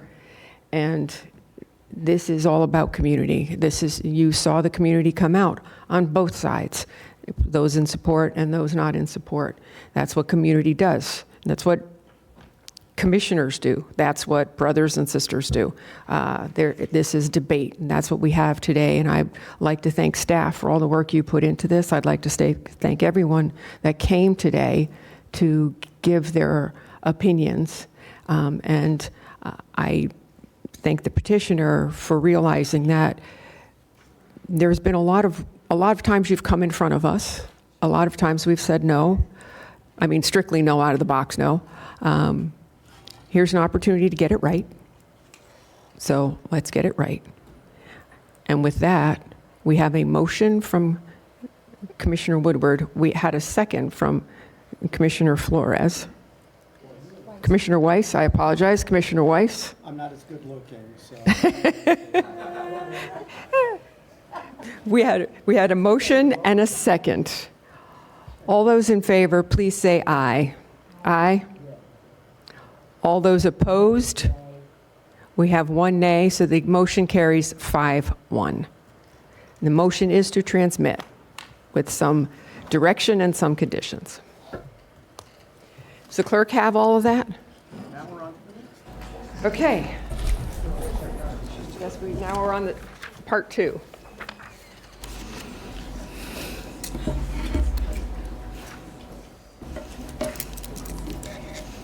Okay. Now we're on Park West, Commerce South. Correct. We have an additional presentation. Very quick. Thank you. And we have 5 cards. Okay. Good afternoon. Jennifer Morton with J. Morton Planning and Landscape Architecture, presenting the Park West Commerce South project. The request, same as the north, we're requesting to amend the future land use designation from AGR to commerce with an underlying AGR. The future land uses along the corridor, I went through each one in my last presentation. You can see the Park West South identified there, highlighted in yellow with the request to go to commerce with an underlying AGR. I went through all the criteria for requesting commerce. This parcel does comply with all 5 criteria to request commerce. And in addition, it is consistent with the comp plan in those elements A through E, including it does not need a 3.5 exemption either and complies with all the requirements of the county's comprehensive plan. Staff is recommending approval. Planning Commission recommended approval, and we're requesting support to transmit this application as well. Thank you. Thank you. Okay, we'll go ahead and get the cards done. Okay, we have 5 cards. Linda Smith, Suzanne Mulvihill, Joe Mulvihill, Chip Carlson, and Jim Knight. I'm still Linda Smith. I still live in Jupiter, speaking for the Sierra Club. Drew, Kay, Sheila, Maria, Gail. Again, this is just another private amendment. We all have heard quite a bit about this today. I'm sure this is going to go right through, and it's just, I don't know how many people come to you folks asking for light industrial uses compared to the people that ask for you not to. Thank you. Thank you. Good afternoon, Commissioners. Suzanne Mulvihill, same address as last time.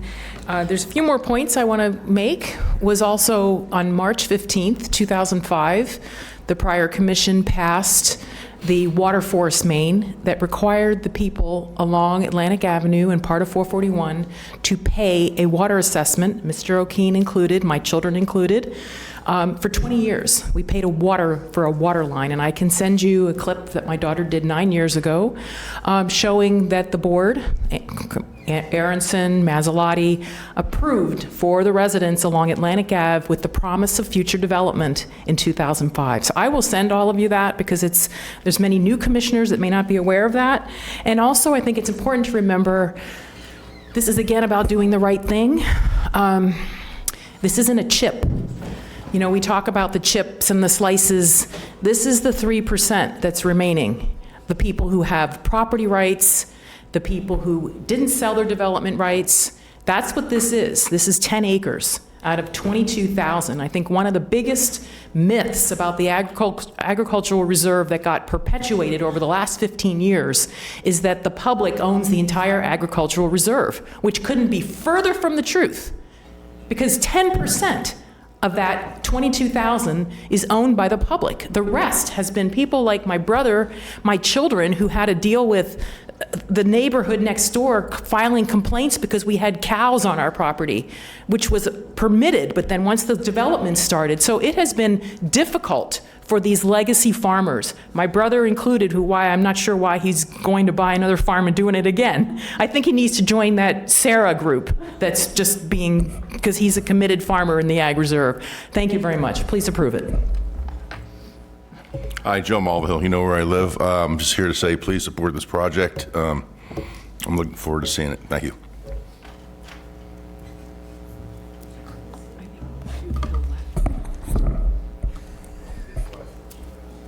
Chip Carlson again, Delray Lakes Estates. No objection to transmittal. This one looks like the tail to the dog. It's not, as far as Delray Lakes Estates is concerned. Delray Lakes Estates abuts this on 3 sides. There's obviously a plethora of site-related operation issues, all kinds of things that need to be worked out at the zoning level, perhaps at the comprehensive plan level as well. What we don't want to see is a operation that comes in here that's represented as one thing, but circumstances change over time, and pretty soon they're back before you and say, oh, you already got a self-storage facility there. We just want to do this. So Paul O'Keen and his team have committed to work with Delray Lakes Estates on private matters that relate to the properties. We look forward to doing that. It's going to be a lot of complicated issues of moving persimmon, maybe not moving persimmon, but in any case, a lot of zoning type issues we look forward to working with. Thank you. Thank you. Mayor, Commissioners, Vice Mayor, Commissioners, Jim Knight, still at 740 Havana Drive, Boca Raton. Don't plan on moving. Hopefully the kids get the house and they don't sell it. That'd be key. Anyway, I just wanted to say that we will continue to work with everybody that we can and so forth, that this is the least amount of traffic of every single project that has come forward. We're talking about 77% less than the mixed-use project and so forth. And I don't think that Joe O'Donnell or some of the other neighbors and so forth would be jumping up and down if we told them that we wanted to increase the traffic by 77% to do a mixed-use development on this site. We certainly spent a lot of time and effort working towards that, but there was a resounding no by Delray Lakes Estates and by Joe O'Donnell and so forth about having the mixed-use project.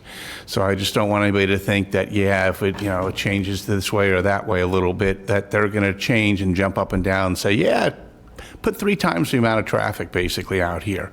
And I would appreciate if you'd support this. Thank you. We have no more cards. Any discussion? Someone want to make a motion? Commissioner Sachs? Thank you. I won't make a motion. I just want to make sure that Delray Lake Estates is okay with it. Delray Lakes Estates is okay with it if we can work out a lot of details, many of which are private in nature, between the property owner and Delray Lakes Estates, recognizing that there is going to be some development on this property someday. The proposal of Mr. O'Keen is certainly one of the least intensive uses that you can get, but it's got a lot of bulk to it that we need to look at closely. It's got a lot of density, floor area, if you will. But we think we can get there, and we would look to the county staff to impose conditions as well that ensure that this property ends up as something that's compatible with the community. And sir, you represent the people of Delray Lake Estates? I represent the Delray Lakes Estates Homeowners Association HOA. Board of Directors, yes. There is some division in the community, and that you No. saw it here earlier today on the north side. You get that, as you know, everywhere, even up here. Thank you very much. Well, I'm not yet done yet. Okay. Would you, when you write your letter and work with staff on the conditions that you would like, not private, but public, Understood. would you make sure you copy all of us so that we know what those conditions are and that if they are going to be kept? So when it comes back to us, we know that the applicant has taken care of the business with Delray Lake Estates. We will. HOA. And Mr. Seymour said to me the other day, who's drafting? Who's wrapping? Who's drafting? Writing Oh, words who's on paper. drafting? Yeah, so we'll be working with the Make sure team. he does it.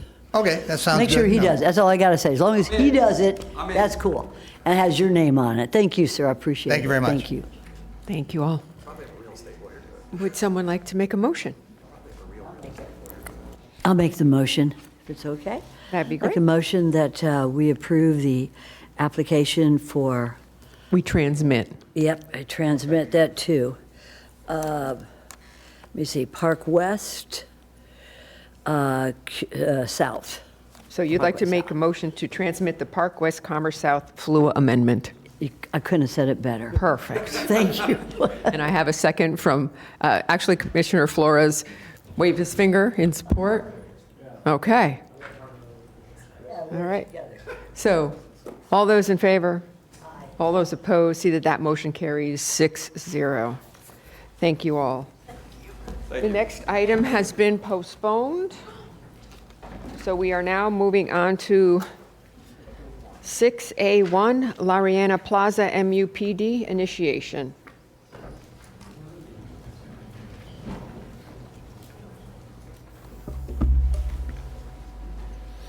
Good afternoon. Thank you for, I know it's been a long morning and afternoon. We're glad to be here. Thank you again. So my name is Josh Nichols with Schmidt Nichols, representing the Lorena MUPD. I also have with me co-applicant George Gentile, and I'll kind of get into his role in the project. But I think I can keep this pretty short because we've had some changes recently, and we submitted a letter as of Monday morning that we were removing the commercial medical office component of this, so that streamlines a lot of what we're asking for in the initiation. So again, as the last couple were transmittal, that's probably step one. We're at step 0, which is initiation of just text. But let's walk through that. So again, this is text language versus site specific. So I don't want to really weigh in. Oh, this is the old, that's not good. I think I have an old version of this, but anyways, I'll go through it. So the CLO and AGR on the south piece where the medical was going to go is no longer part of the request for the amendments that are needed. So the total is 6.33 acres. The half, which is the north portion, which is the proposed tractor supply, is about 3.63 acres. And we are asking for a few requests here, and again, some of which will go away with the commercial removal. So the first one was the commercial location criteria. So because this was not in the 2 nodes of Lyons and Atlantic or Boynton and Lyons, we did have to ask for this request. This request is no longer needed, as I mentioned, because the medical office is removed. So that goes away. In speaking with staff, request number 2 was the commercial cap increase, and because we did have the office in there, that was being exempted from the commercial cap along with the ag sales and service. So that still remains in there for the commercial cap for just for the ag sales and service now. So we would have to push that one forward. That one comes with us. Again, this one was a request for MUPD to be consistent with the SA land use that we would be requesting. Actually, tomorrow we submit for that large-scale land use application. We no longer need that because we don't need to rezone the property. We're staying as AGR, and all we're doing is adding special agriculture to the land use side. So it's AGR with SA and ag reserve underlying. And finally, request 4. This was specific detailed inclusions to the special agriculture section in ag sales and service, just to add some additional details so that when we go to the zoning side to amend that text, that this is set up in the comp plan side. So really, we only have, again, 2 requests moving forward for the text amendment. Again, this is more for the tractor supply piece of it. Again, the commercial medical is removed, but there's about 1,000 acres of property that are within the 1 mile vicinity that would likely utilize tractor service or tractor supplies, goods and services. This is where this all kind of came from, was discussion back in 2020 where Miami-Dade County actually adopted an ordinance that talked about specific updates to their sale of farm supplies and farm machinery and implements. And this language included some detail about how much of the floor space would be utilized for farm equipment and ag sales versus some ancillary retail products. So we kind of use that as a jumping off point, and we'll be using that as we go through the text amendments on the zoning side. So again, down the road a little bit, but wanted to tell you where this came from. And again, this is used when there was some of the folks in opposition that we had at Planning Commission were talking about this as a stepping stone to have a Walmart or a Target come in and try to utilize this ag sales and service. I think text like this, language like this will help to reduce that because it is very specific to ag sales and service products. This is the current ULDC language. I won't go into that Mr. much. Nichols, when you say products, can you give us an example of what might these products, these, because you have 22,000 square feet and then you have 25% of sales of footwear and whatever. Can you give us Well, I'm glad you asked. Description? Yes. So I went to their facility in Riviera Beach on Military Trail that opened recently. So again, while they do have some clothing items, for instance, so you'll see on this picture, overalls, you have some safety equipment, gloves, boots, snow boots, and probably not snow boots, mud boots. So you have a variety of clothing material, again, all for folks that live in the agriculture areas. Again, going into, you see in the pictures, cattle, poultry, livestock feed, so that they have medicines there for livestock. So those are just some of the examples there. We go to some of the tractor parts. They actually have, which I always go to. They sell bull rings. I don't know that you find a bull ring at a Target or a Walmart, but you can also see some of the trailer parts, all the accessories for trailers and tractors. Trailer tires and wheels, and also the vats that you see. Those are actually hydraulic fluid for tractors. So very specific to the community. Hold on one second. Commissioner Flores. Okay, go right ahead. Yep, and again, just going through, just giving you examples of what they have in their product line. Again, chain and other trailer implements, fencing, gates, and other tractor implements that they have outside, some mowers and other small equipment. You see troughs, feeding troughs, telephone poles.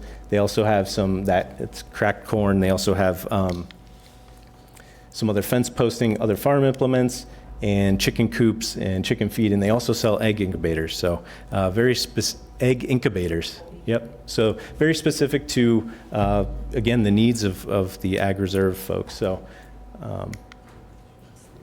And again, this is the Red Barn in Loxahatchee, and again, some of the things that they sell it's a variety store as well, but the majority of it is for those folks, goods and services. Majority is different than 25%. And we will comply with that. Actually, that code from Miami-Dade was written specifically for Tractor Supply use coming into their jurisdiction. So with that, I just want to reiterate, this is initiation only of the text so that we can move to submit for our comp plan amendment tomorrow. Appreciate it. Okay, we have Commissioner Flores has his light on, and we have 3 cards. So this question is to staff. Based on the changes that they're recommending, We need a staff presentation. we are doing a staff presentation? Okay. I guess my question is, can you answer, would your staff recommendation change based on the changes that they are recommending? No. Okay. Good afternoon. Travis Goodson with the Planning Division. So we'll run through this briefly. This is, again, a private initiated text amendment to the comprehensive plan. And so all text amendments to the comp plan require this initiation by the Board of County Commissioners for you to evaluate the proposed ideas and have staff give you an idea of the potential policy implications before you make a decision that, yes, we want to go ahead with this and have a full application submitted by the applicant. So initiation of this item does not indicate your support or staff support for the item. It's a green light, go ahead for diving into the policy changes a little bit more. We had a really thorough discussion this morning on the Ag Reserve, so I'll just mention it's within the Ag Reserve. So as Josh mentioned, this is on the west side of State Road 7, about a half mile south of Atlantic Avenue. When this site originally, when the text amendment request originally came in, the applicant was proposing what you see here, the entire 6.33 acres with special agriculture on the north parcel for a tractor supply, commercial low office on the south parcel for a medical dental office, and as Mr. Nichols had confirmed, the applicant has withdrawn that part of the request. So now, and I think I had animation on there. Yeah, so we'll be the request for initiation is on the approximately 3.61 acre north parcel for which the applicant's requesting special agriculture land use designation in order to develop a tractor supply. This will require text amendments to the comprehensive plan, and it will also require revisions to the Unified Land Development Code with regard to agricultural sales and service use. And so if the board initiates this item, then we will, the applicant will submit again tomorrow for the land use application, and a full staff report and presentation will be done in a subsequent round later in this year. A quick recap, commercial policies within the Ag Reserve are designed to focus non-residential development interior to the tier and limit commercial square footage, that cap. Currently, there's 10,227 square feet remaining in that cap. And the policies also limit the extent and locations of these commercial type uses. So as a result, the text amendment is proposing to exempt the approximately 23,500 square feet of tractor supply use from this commercial cap. Within the special agriculture flue designation, it's limited by the comp plan to agricultural related services restricted solely to agricultural activities, and does not have the locational criteria that typical commercial land uses would have. And so it means that any parcel of land in the urban, suburban, exurban, or rural tier can come in and request special agriculture, and then any of the uses that are allowed in SA can go into SA. Again, the applicant would require the ULDC revisions in order to broaden the scope and nature of the agricultural sales and service use as it is currently defined and outlined in the ULDC in order to accommodate the tractor supply. And so staff's assessment is the text amendment is not consistent with the policy concepts of the tier, particularly as the proposed square footage exceeds the established commercial cap. And The applicant is requesting the SA flu in conjunction with ULDC revisions in order to broaden the scope of ag sales and service and accommodate a Tractor Supply store, which has a general retail component that does not only sell items that are specific to agriculture and agriculture activities. And unlike the commercial land use designation, there's no location criteria for SA, so there's a possibility that it could skirt the commercial location criteria adopted by the board into the comp plan for not only the ag reserve tier, but other tiers as well. And then again, it requires the ULDC changes to implement this text amendment to the plan. And so staff is recommending not to initiate. The Planning Commission denied initiation 6-2, and a recommended motion would be to deny initiation. Thank you. Thank you. Commissioner Flores, does that answer your question? It does. However, It does, but it doesn't. so I think the biggest sticking point here is the square footage, because only 10,000 remaining, but they're asking for 22,000. Is that right? I'm struggling with that. But the other component of this, if Tractor Supplies doesn't belong here, where does it belong? I understand they have general retail, but most stores end up, even if they specialize, like a AutoZone, still sells general stuff. Your average person isn't going to AutoZone to buy general stuff. They go there because they're going to pick up whatever they need to fix their car, and then they'll pick up a couple of extra things just because it's convenient. So I don't know that the general retail side of the house is going to create more traffic or more stops there. So that's where I'm sort of stuck at, is if that Tractor Supply doesn't belong there, then where does it belong? Yeah. Staff's not saying that Tractor Supply doesn't belong here. That's not what we're saying at all. We're saying the method to go about getting a Tractor Supply store at this location is the implication that we're concerned about. It's always a process. Yeah. Commissioner Sachs, your light is on. I'm perplexed. Yeah, I'm perplexed, really. I live on 5 acres in Horseshoe Acres, about maybe a half a mile from this place. I need a Tractor Supply place. I need a feed store. I need a red barn instead of going up to Loxahatchee, close to my house. The only reason I'd like to see tractor repair, and I've spoken to you about this before, tractor repair plus the Tractor Supply. And when I go in there to get feed, I sure would maybe pick up a pair of boots. You know. Snow boots? No shoes. No, that's at the supply place on by the turnpike. What I don't understand is this, staff. You just approved to have initiation of warehouse distribution processing, and I'm taking it right off of there.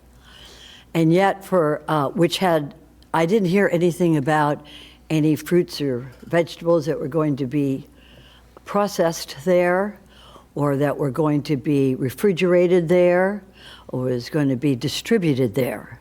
I don't know still, as I sit here, what's going to go in those storage units. I did not hear that it was going to be agricultural. Now we have a possibility of having a Tractor Supply store on 441. Not Atlantic Avenue, but 441. I think it's a damn good idea, and I need it. And so do all the farmers and ranchers who live in the area of where this place is going to be. So I'm sorry, I'm not that bright. Would you tell me why you're denying initiation? Is that because there's boots and socks and gloves in there too? What's the issue here? Yeah, no, it's not at all because of that. With the warehouse use that you just opined on earlier, that met the comprehensive plan. Just tell me why, because you talk in technical words. I'm just a little lawyer. Just give me, why is it I can't have a Tractor Supply in the Ag Reserve, but I can have a warehouse distribution center? Yeah, Commissioner Sachs. Yes, sir.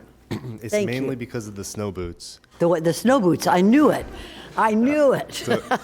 So I think that planning staff is concerned about the approach. So there's a fundamental policy issue because right now the request is not allowed per policy. So if the board's direction is to allow this more or less, in our opinion, commercial type use, we wouldn't see it as special ag necessarily. So I think if the board wanted to proceed in that direction, we would recommend perhaps a commercial low designation. And with that, it's almost a truth in advertising where everyone is aware what this specifically is. And it's not only being pigeonholed into this special ag designation that doesn't have the same restrictions that a commercial low designation would have within the ag reserve area. So he needs to refine it so that it has the right designation to have a tractor supply in the ag reserve. Lisa's shaking her head. Mayor, can I ask Lisa to opine on this? Is that okay? Absolutely, because I think we're all a little confused. Because really what we're trying to find out is how does a tractor supply go on this property legitimately? I think that's the question. Is that the question? That is, yeah, basically. If you In all those love boots. Tractor Supply as much as I do, you would think that this might be an appropriate location for a Tractor Supply. The devil's in the details, though, and having it in special agriculture means that any property on any road could come in and also ask for a Tractor Supply. The other thing is we can't make a land use or zoning district consistent to one store. So whether it is commercial low, which I think is the appropriate future land use designation, or if it's SA, if that's the pleasure of the board, it would also allow Ace Hardware and True Value, because there's just no way to, we just can't. I mean, I'm looking at Darren, I don't think we can make a custom future land use or zoning approval for a single business. We can't even do it for Chick-fil-A, as much as we like Chick-fil-A. So if the board likes this location, it's appropriate to direct staff to look at the code amendments, the plan amendments that would be necessary to allow additional commercial at this location and modify the cap as needed. Or we talked earlier about revisiting the commercial cap and the methodology for which we track it. That's another thing that we could do through the review of this as well. But any road can come in and ask for SA future land use designation and do this type of use anywhere. If that's the door you would open if you go this SA route. Well, I think, and thank you, Mayor, you had a good point. If we can't put a Tractor Supply and feed store, do you know how many horses and animals are within 5 miles of a proposed feed store? I mean, I'd say hundreds, maybe there's more. So yes, we need a feed store, and we need a Tractor Supply, we need a tractor repair. And if I want to go in and get a pair of boots on the way there, like Commissioner Flores does at AutoZone, then, that's but it's not, it's not a Target or something. So if we need to change, I think like your hands are tied in the staff here. If we need to change something, then what is it that we can do to change it so that we can allow uses for agricultural and equestrian residents of the Ag Reserve? And that's all I got to say, because otherwise I don't, and I agree with you, Mayor. I think the problem is the SA flu. Because if we allow this using that, it can go on any property, anywhere, and skirt commercial. I think that, and sorry, when you guys were in my office, you never said anything about that. It wasn't until I talked to staff yesterday about the SA flu. So, and that really got my back up, because this opens the door to a lot more development on any piece of property, period, end of story. So while I believe that there is a need for this, especially in the Ag Reserve, we've got to figure out what the right designation is that doesn't open the floodgates for people putting this kind of property anywhere they feel like in the county. Urban, suburban, it doesn't make any difference. This needs careful consideration, and I apologize, because I supported this, but I don't support opening the door to having SA anywhere in the county. I don't support that. But if we can figure out, and there are more lights on, so I'm sure everyone else is going to opine. And I know this is another one of those, this property owner has come to us a multitude of times with a multitude of things. I mean, no one is going to build a house, one house on this property. It's very simple. No one's going to do that.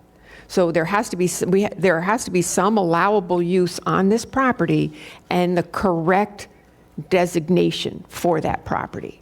That's where we are today. So I'll stop for a second. Commissioner Woodward, your light was on, and then Flores, and then Commissioner Wise. Thank you, Mayor. So do we have this SA flu anywhere in the county right now? I'm glad you asked that question. Let's see, I'm trying to find the right presentation. Peter Gay, can you go to slide, let's see, slide 22, please? So right now, there's only 2 sites. This is one. It formerly had an ag sales and service use. So it's 4.5 acres. It's located in the ag reserve. It's on the west side of State Road 7, south of Flavor Picked Road. The other site, go to the next slide, please. Oh, sorry, I have the control. Is for a 2-acre site south of Bethesda West Hospital. So these are the only 2 SA locations in the whole county. And how did those designations come to be? What's supposed to be there? Nothing's there right now. They had pre-existing ag sales and service uses, so they received the SA flu during the 1989 comp plan. Both of these? Yes. Okay. And I guess I share my confusion, or our confusion with this, because I guess I don't understand why allowing this to be built, if we use this SA designation, that suddenly the whole county is open, anybody can put anything anywhere. I mean, it's kind of like, why would this designation ever exist? This is like the skeleton key to the world. So I'm confused on how this could even be a thing. Because commercial land use in the county is very strictly regulated. In the ag reserve, it has location criteria and it has a commercial cap. In the ex-urban and rural tiers, it has location criteria, and even in the urban-suburban tier, it has location criteria. Commercial land use can only go at intersections, basically, and only large intersections, or commercial land use can only go where it's contiguous with another non-residential development. So that means when, in particularly the rural and ex-urban tier, there was a big thing in the 90s not to allow mid-block commercial.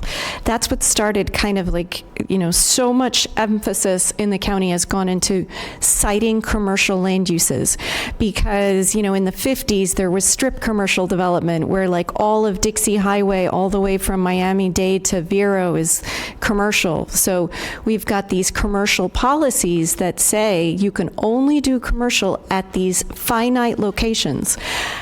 So to take an agricultural land use designation and to put what Loxahatchee Groves and Riviera Beach called commercial retail, and for us as unincorporated to call it an agricultural use with no commercial location criteria, we are setting the stage for other properties along Southern Boulevard, Seminole, Pratt Whitney, Indiantown, and anywhere inside the urban-suburban tier to ask for a Tractor Supply / Ace Hardware / True Value under the guise of calling it agriculture.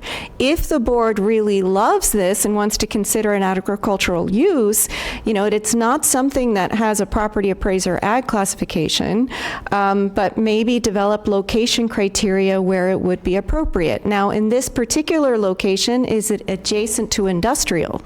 Sure, if you want to do something pretty intense next to industrial at this location, it would make perfect sense. But if you want to assemble 3 properties in the acreage and assemble, 5-6 acres and ask for a SA flu to do a Tractor Supply, staff, you wouldn't get an initiation opportunity like this. Staff would just submit the application and then the board would see it.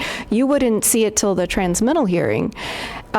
because again, SA has no location criteria like commercial does. It's just commercial has been extremely tightly regulated in the county, and SA has not been used. We stopped using it. The reason that Yee has it is because it was legitimate tractor repair. It wasn't a tractor supply. It wasn't a feed store. They repaired tractors on that property right there. The other one that had a feed store a long time ago, and a feed store is a typical warehouse with no air conditioner, and there's bunches of stacks of, feed, and that's what the other one had. So that's our precedent for what we have done with special agriculture in the past. We didn't even allow, unfortunately, Helena Chemical wasn't allowed to get this ag sales and service, which was unfortunate back in the day, but it is what it is. And they do propane and some kind of chemical thing that farmers use. They weren't even allowed to get ag sales and service. So I hope that provides some sort of background on, this type of use for us is retail.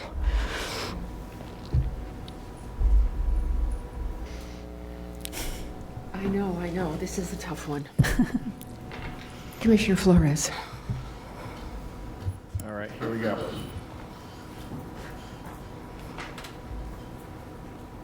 Tractor Supply is for tractors, right? Actually, Tractor Supply is a retail store geared toward recreational hobby farmers. It doesn't actually sell tractors itself. Supplies for tractors, right? It doesn't sell tractors. But supplies for the tractors, correct? For you to be able to repair them? For hobby farmers, perhaps, but it's not Everglades farm equipment that is geared toward commercial operations. Okay. And they do sell feed? They sell feed. Okay. That's very different than Ace Hardware Store, where you buy nails and stuff like that. Does Ace Hardware also sell feed and tractor supplies? They can nationally. Agway, True Value Hardware, and Ace Hardware throughout the country are a similar hardware store / feed supplies, fencing, garden equipment, chemicals. Tractor Supply is a hobbyist store. It is a wonderful store. It sells pet food, clothing, it sells baby chicks. It sells wonderful things, but it is not geared toward a commercial farming operation. It is geared towards a hobbyist. It'll say right on their website. And it is located in retail plazas throughout the country. We initially started getting asked in 2019, and we did research since 2019 throughout the country. Tractor Supply is located in retail plazas, and it is a lovely store. Love it to bits. Okay. I'll stop right there. Commissioner Weiss.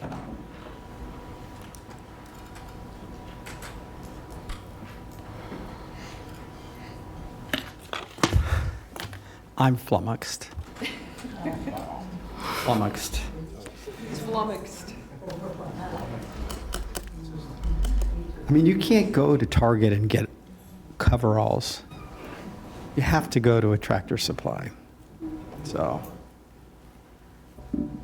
It's late in the day. Anyways. I don't want to know how he knows. I guess my question is, I think, and I'm hearing from my colleagues, and this is, I think we all believe that this type of a store, what the products that they offer, blend very well into the ag reserve. We have lots of property owners out there that have 5, 10 acres. If you want to call them hobby farms or, small family farms, that we've got we have a lot of property owners out there like that would benefit from having a store like this. So this has been bouncing around for us for a while. I know they've looked at trying to do it a couple different ways.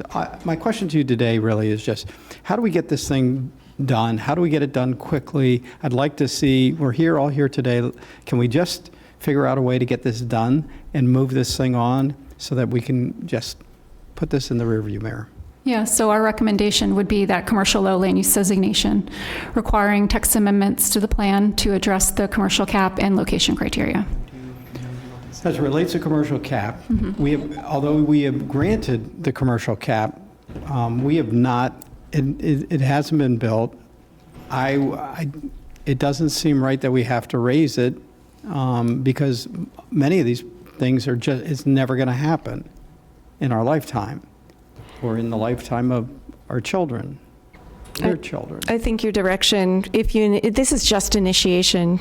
Based on the conversation that we had before and that spreadsheet we had on the slide, you could direct staff to address how we've been tabulating the commercial cap and come back when we have the transmittal on either increasing it or figuring out a new way to tabulate it, because you had a lot of good conversation this morning on we just have numbers that we're tabulating that are never going to get built, so we can revisit how we tabulate it.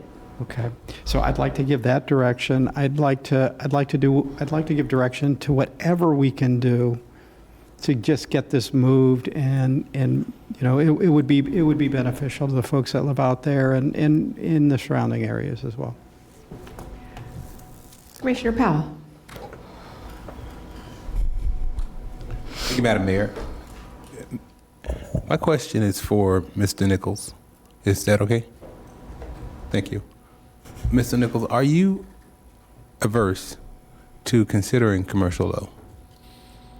I am not averse to considering commercial low. Our only hesitation was that it presented more roadblocks because we were now creating nodes of commercial outside of the Atlantic and Lyons and the Boynton and Lyons, so we didn't want to go down that path. So we've been working, this has been years in the making. We didn't dream this up yesterday.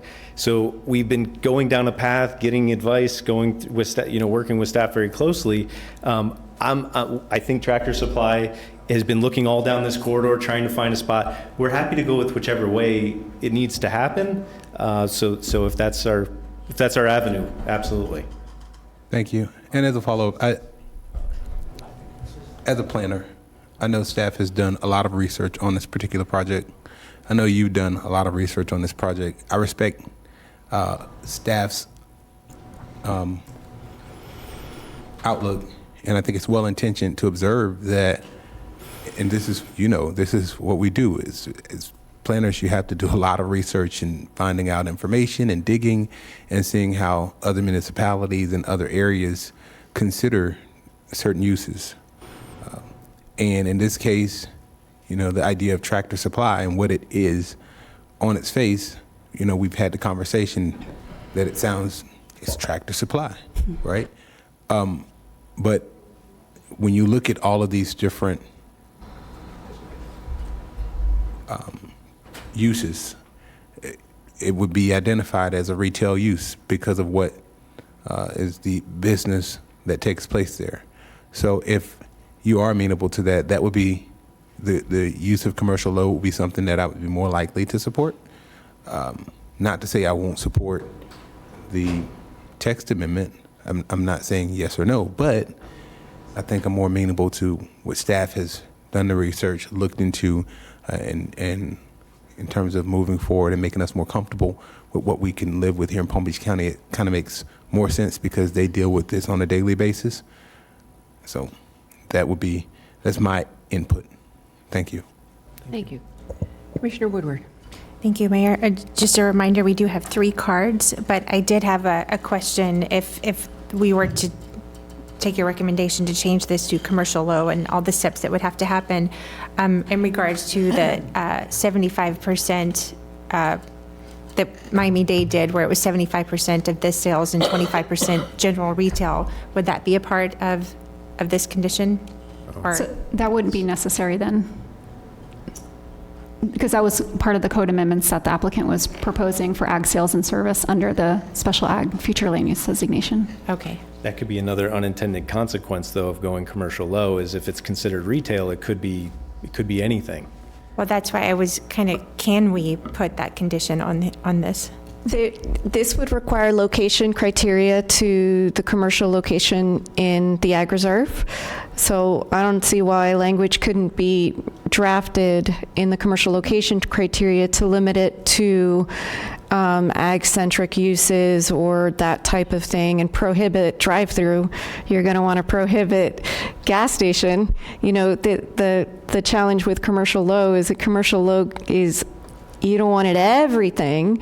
So rather than taking ag sales and service and SA and limiting it to expand that to retail, you could take the commercial low at this location in the comp plan and narrow that down, not to just any commercial, but have some, you know, limited to clearly ag-related type of operation with no drive-through, no fast food, no that kind of thing. To be clear, the drive-through, because as I understand the feed area, trucks will drive through to pick up feed. We're talking about drive-through food for humans, right? I mean Okay. Taco Bell, not the drive-through feed. Okay. So, and would you be open to that condition? Absolutely. Okay. All right. So we do have 3 cards, but I would like to add that condition to this process. And I think it's important to do that, because if in 10 years they decide they don't want to be tractor trailer, or tractor supply, they just want to become commercial in an area that doesn't want them as commercial. We, as a board, have to be responsible and put whatever protections we can in place to make sure that the intent that we are putting on this property is the intent that goes forward. Commissioner Sachs. I think that we all have it right. We want to have an ag use in the ag reserve. We want to know how to get there. What we don't want, probably, is to have it, shall we say, 75% retail and 25% feed. Correct. And a couple of parts for a tractor, you know, like tires and stuff like that. You want it 85% tractor supply and maybe 25% retail. Otherwise, you're getting a small store or maybe a large store with a couple of tractor tires in the back, which is not, and I think that's what you were talking about. So Kenry and I'm really echoing what the mayor said, and Commissioner Weiss and Commissioner Woodward, is how do we get there? How do we get there? Because that looks like part of Target or something. And I never like the idea of feed so close to retail, because feed has its own, you know, guests that come in uninvited. So we need to make sure that this is really for the farmers, the ranchers, you know, and less for the shoppers. So I'm going to leave that up to you. I think we're all in the same agreement on that. I think so. All right, Thank you. do we have 3 cards? Why don't you go ahead and call those up? We do. Linda Smith, Dr. Lori Vinecourt, and Dagmar Braz.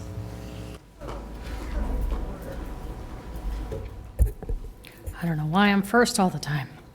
Linda Smith, this whole thing changed around for me today too. It changed around for you guys. I guess we would support a tractor supply, but the questions that came up are very pointed and accurate. What happens if tractor supply goes away? Then what happens? So this all needs to be kind of reworked, and that's part of my questions. Will this be going back to the Planning Commission at this point? Are they going to get to hear it again, because they did deny it, but of course it's completely changed now. I think the staff and the commissioners are right on, concerned about opening the door to other sites, because the Ag Reserve has opened so many doors for other sites and properties with unintended consequences. So, thank you. Good afternoon, Mayor and Commissioners. I'm Lori Vinecourt, 10626 La Reina Road, Delray Beach, Florida, and I am the president of the Alliance of Delray, and I also own the property immediately adjacent to this tractor supply application.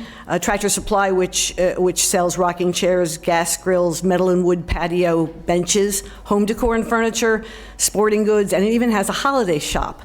I just found out a few minutes ago that they completely changed the application. I wasn't told about that. I am the adjacent landowner. And I've been sitting up there all day, and I know everybody there from the applicant. Nobody told me, hey, you know, we changed it. Maybe it wouldn't be so bad if, I don't know. It's a completely different application. My president is actually at his son's graduation ceremony, the president of Tierra del Rey. Nobody there found out about it either. So this is a completely different application. And one thing that really impacts this as well is the fact that those two parcels are owned by one person, and this Tractor Supply application has the only entrance and exit onto 4041 that will be allowed. So they were going to work together to use the one entrance and have a agreement. Now it's going to be left with a property south of it that's landlocked, does not have any entrance onto 441 by itself. What are we going to do about that? They can't use La Reina Road because that's an easement. It would be off of 441. The association and I are not against, we're not NIMBYs. They gave you a site plan, showed how a residential community could definitely be a part of it by using that acreage. And we are very concerned about what's south of La Reina Road. There are about 14 acres there, and currently there's huge fines on the property because of code enforcement, but that owner also wants to do something there, so this will impact that. Maybe it was a year and a half ago, the staff can tell you that south of Rio Grande Avenue was the line in the sand for the residential south of that. So we're opposed to it. Please deny this application, or I don't know what else you could do, because maybe tell them to put the application for just this property. Right now, the application we saw was for those two properties together. It's a completely different application. Thank you. Thank you. One more time, guys. Hi, my name is Dagmar. This is in Lori's area. You know, it's like the line in the stand. We first started with the post office that is off of Atlantic Avenue west of 441. Then they decided, well, you know, there's that corner. It's a major intersection. Let's put a gas station there. And then they said, well, we're going to draw the line in the sand at Rio Grande Avenue. No more doing anything south of that. Then Sunflower came in and said, oh, you know, the rules have changed. We're not allowed to have a landscape maintenance unless we get an industrial designation. So we moved that line a little bit further. So now we have a Tractor Supply coming in, and so we're going to move that line a little bit further. And as Lori just told you, there's somebody with 14 acres right there with code issues, and that's what's next, guys. How do we keep going down 441 and allowing all these different uses? My big concern, and that is of Cobra as well, is that we really liked sticking with the location criteria for commercial, and we really want to hold on to that commercial cap. The ideas that came out of Miss Amara, and I trust her 1,000%. I think she's a brilliant woman, but we're scared. We're scared of, you know, the property in front of Bethesda coming in with that SA use. They didn't want to sell up to Bethesda, I have a minute and a half. Wow. Anyway, we're scared. We're nervous. We want to make sure the commercial cap stays in place, but we do have faith that something, and a Tractor Supply would not be the worst use. But again, don't open that door and mess more stuff up. Thank you. Commissioner Sachs, are you ready, or would you like Commissioner Woodward to go? Or do you even have a comment? Oh, Commissioner Woodward. I did have a question about there were two parcels that were a part of this original application, and now it's just the one, which is the north parcel. Does the south parcel not have access without the north? Commissioner Woodward, if I can, Mayor. Please. We brought this in as one parcel. We were going to do an MUPD on it. That was what we've been moving towards, so that we had two uses on it. The medical office, which originally, when we brought this project to you all previously, a year ago, that was one of the uses that we heard was acceptable, possibly there. That has changed. So as we went through this and got close to this date, We decided we would take that medical office out and stay with whatever the ag designation allows on that property with the Tractor Supply. It could be agricultural service facility, it could be a nursery, it could be whatever's allowed. My client decided that he would do that. We would still continue to go. The reason to put the parcels together is two reasons. One is my client owns the Lorena Road property. It's an easement in favor of the residents to use that behind us to get in there. We've been trying very hard not to impact the residents and keep the access off. So we will continue to stay with the two parcels as one with a joint access because we think that that's appropriate for the residents. We pulled the medical office so that there wasn't any further issue with that. My clients resolved themselves to deal with it. So whatever way the staff wants us to try to get this done, we think we should do it. Your SA is consistent with all your zoning categories, including the ag reserve, but if you decide to go commercial low and that's the best, we're gonna work out whatever we need to work out. And that's why we did what we did. Okay, well, if I could, just for myself, I would not want to go anywhere near this SA. You've put the proper fear into me to not put something like that out into this county. So if you could maybe readdress how we need to go about doing this without using the SA. Yes, so the applicant would apply for the commercial low future land use designation in conjunction with text amendments to the comprehensive plan to address the commercial cap and also the commercial location criteria in the ag reserve. Okay, and is that something that we can do from this point, or to address the earlier, does that need to go back to Planning Commission, or we can do that from here? You can make that direction now. When they submit for tomorrow, they'll have to make some tweaks. And then this would come back again, Planning Commission, BCC transmittal, and adoption. So this is the very beginning part of that process. Okay, well, I would make the motion to... Do we need a motion or is it direction?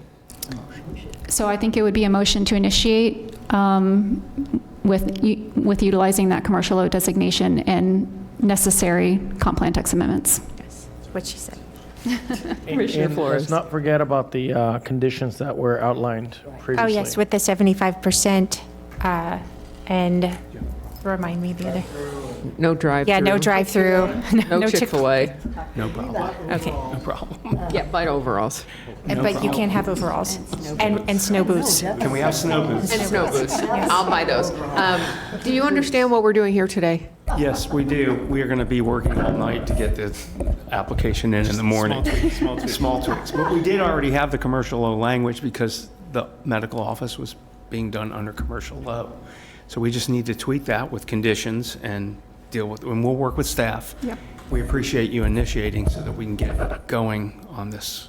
And do you understand our apprehension for the SA flu? I do. I just wanted to, one quick comment on that. So the SA is special agricultural land use, right?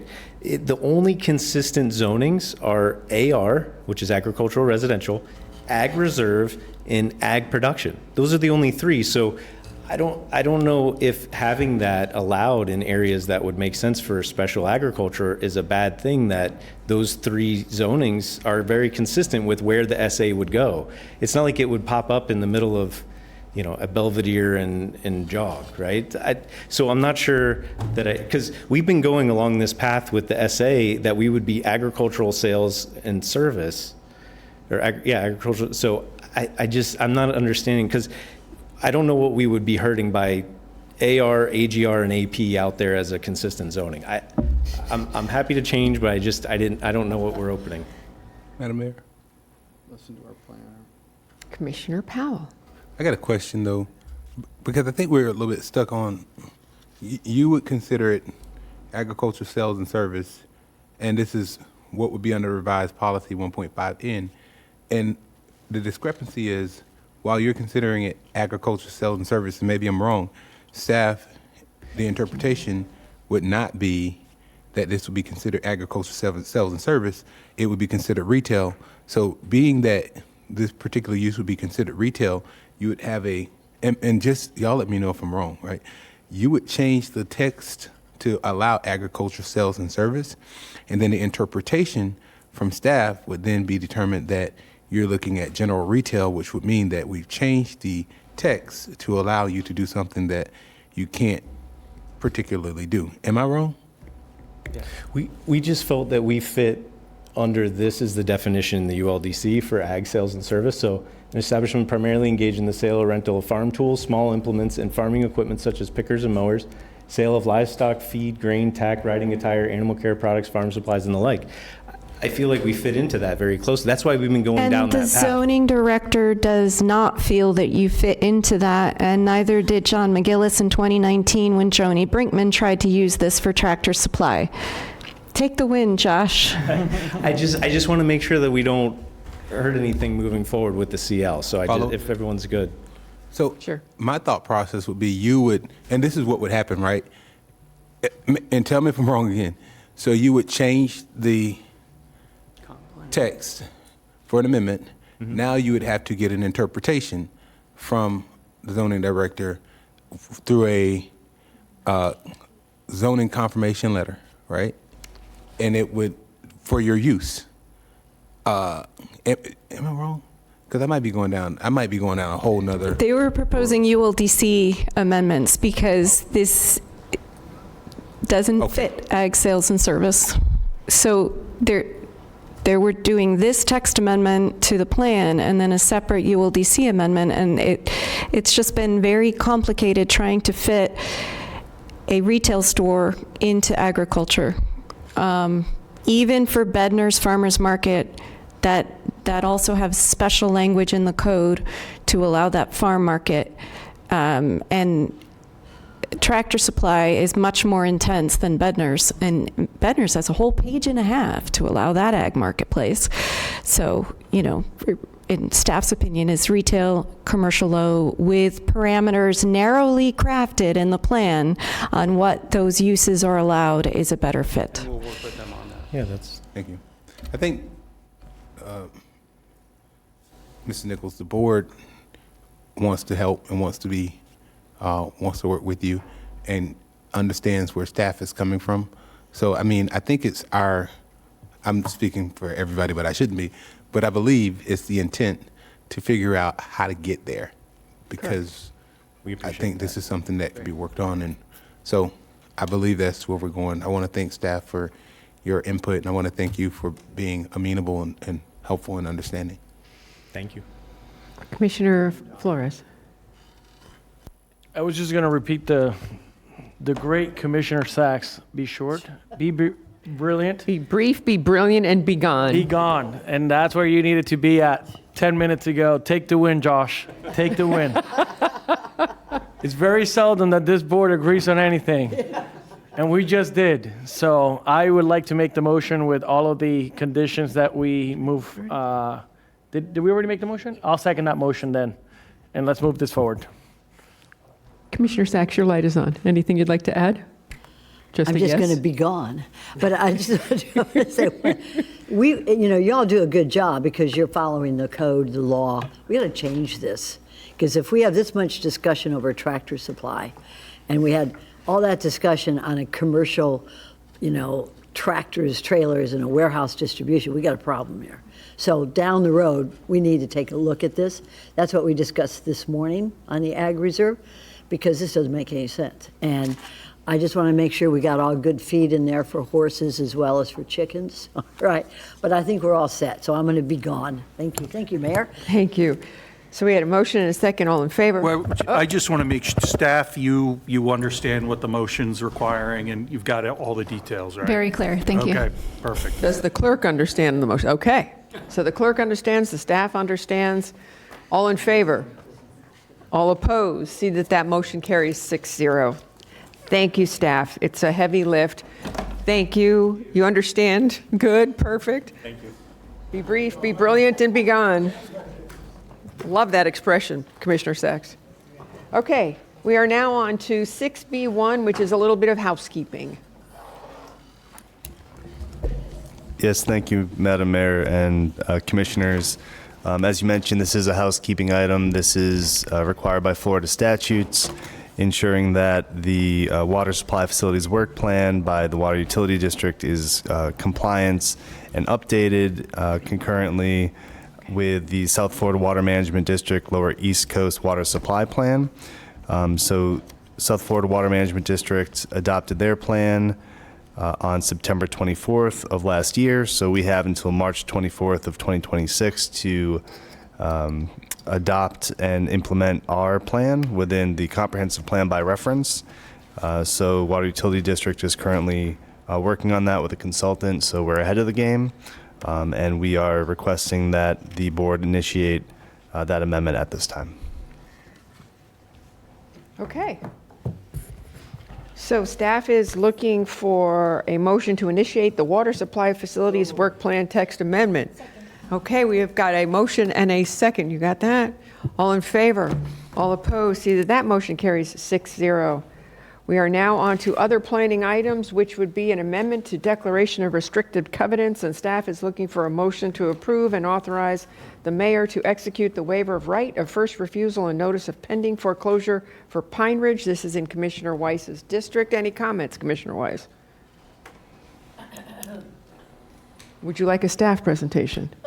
I'd like a very thorough staff presentation at this point. Wait, we need quorum. Thank you.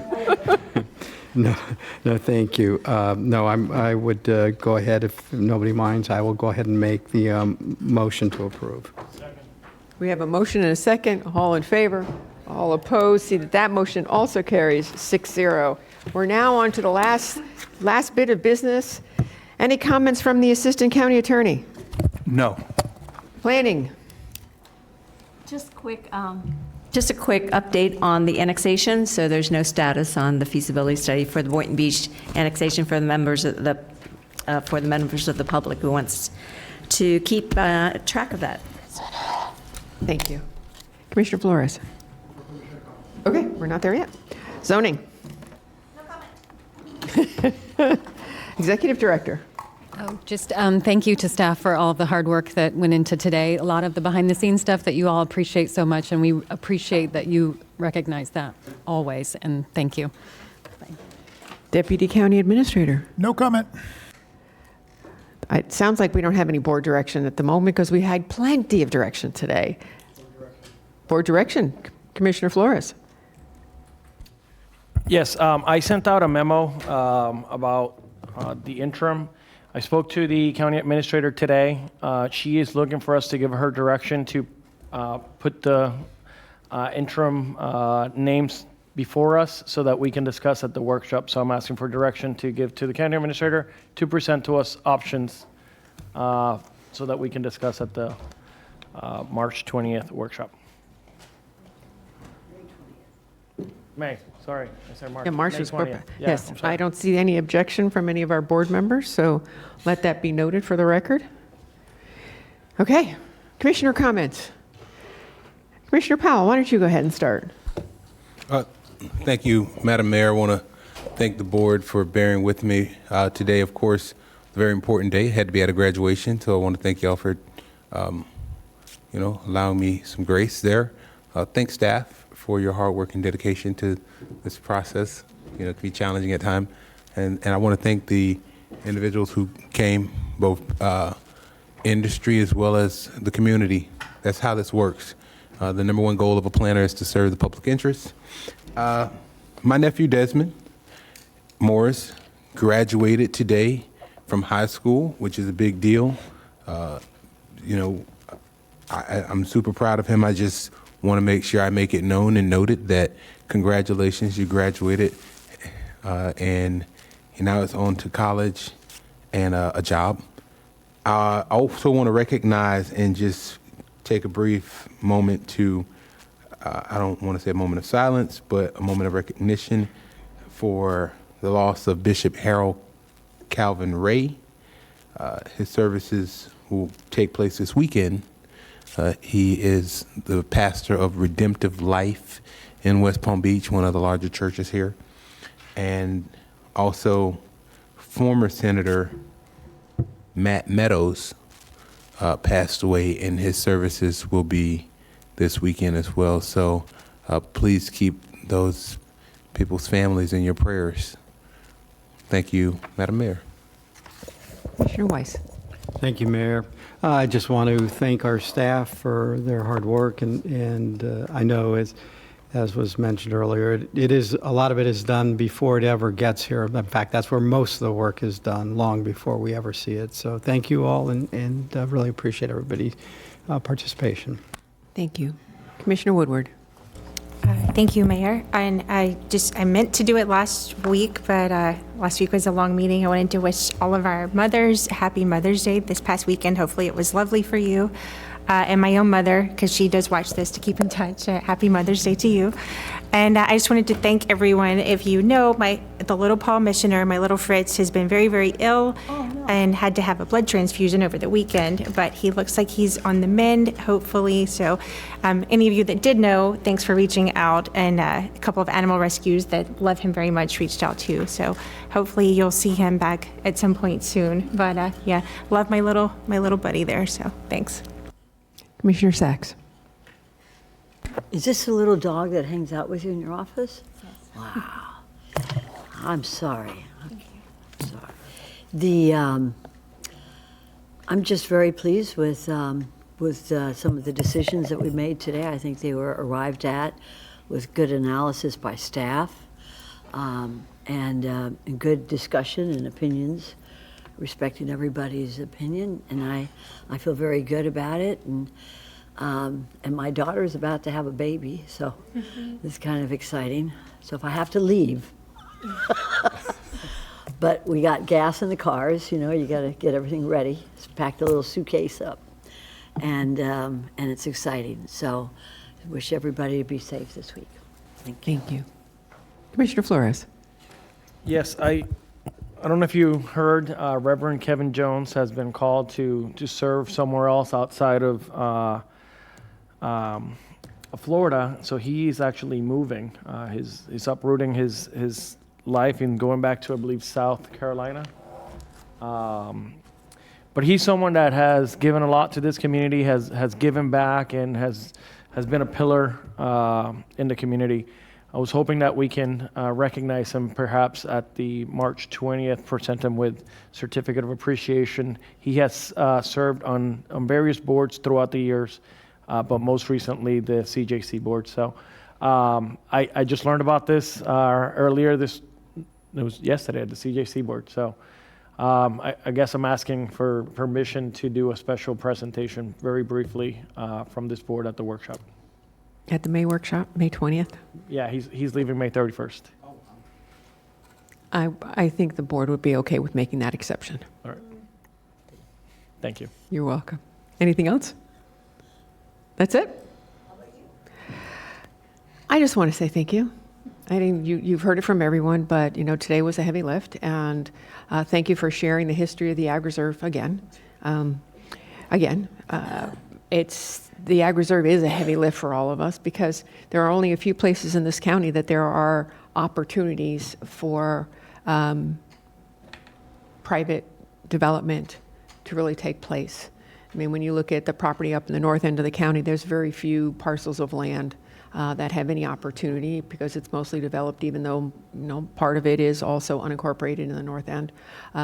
Boca is pretty much built out, so there's nothing that they can bring to the table. So it seems to be District 6 and District 5, which have a lot of those properties that are come before us, and that's the most difficult thing, is because there always seems to be some sort of regulation requirement, something attached to that property. So I thank the staff for always being very nimble and on the fly, because we up here,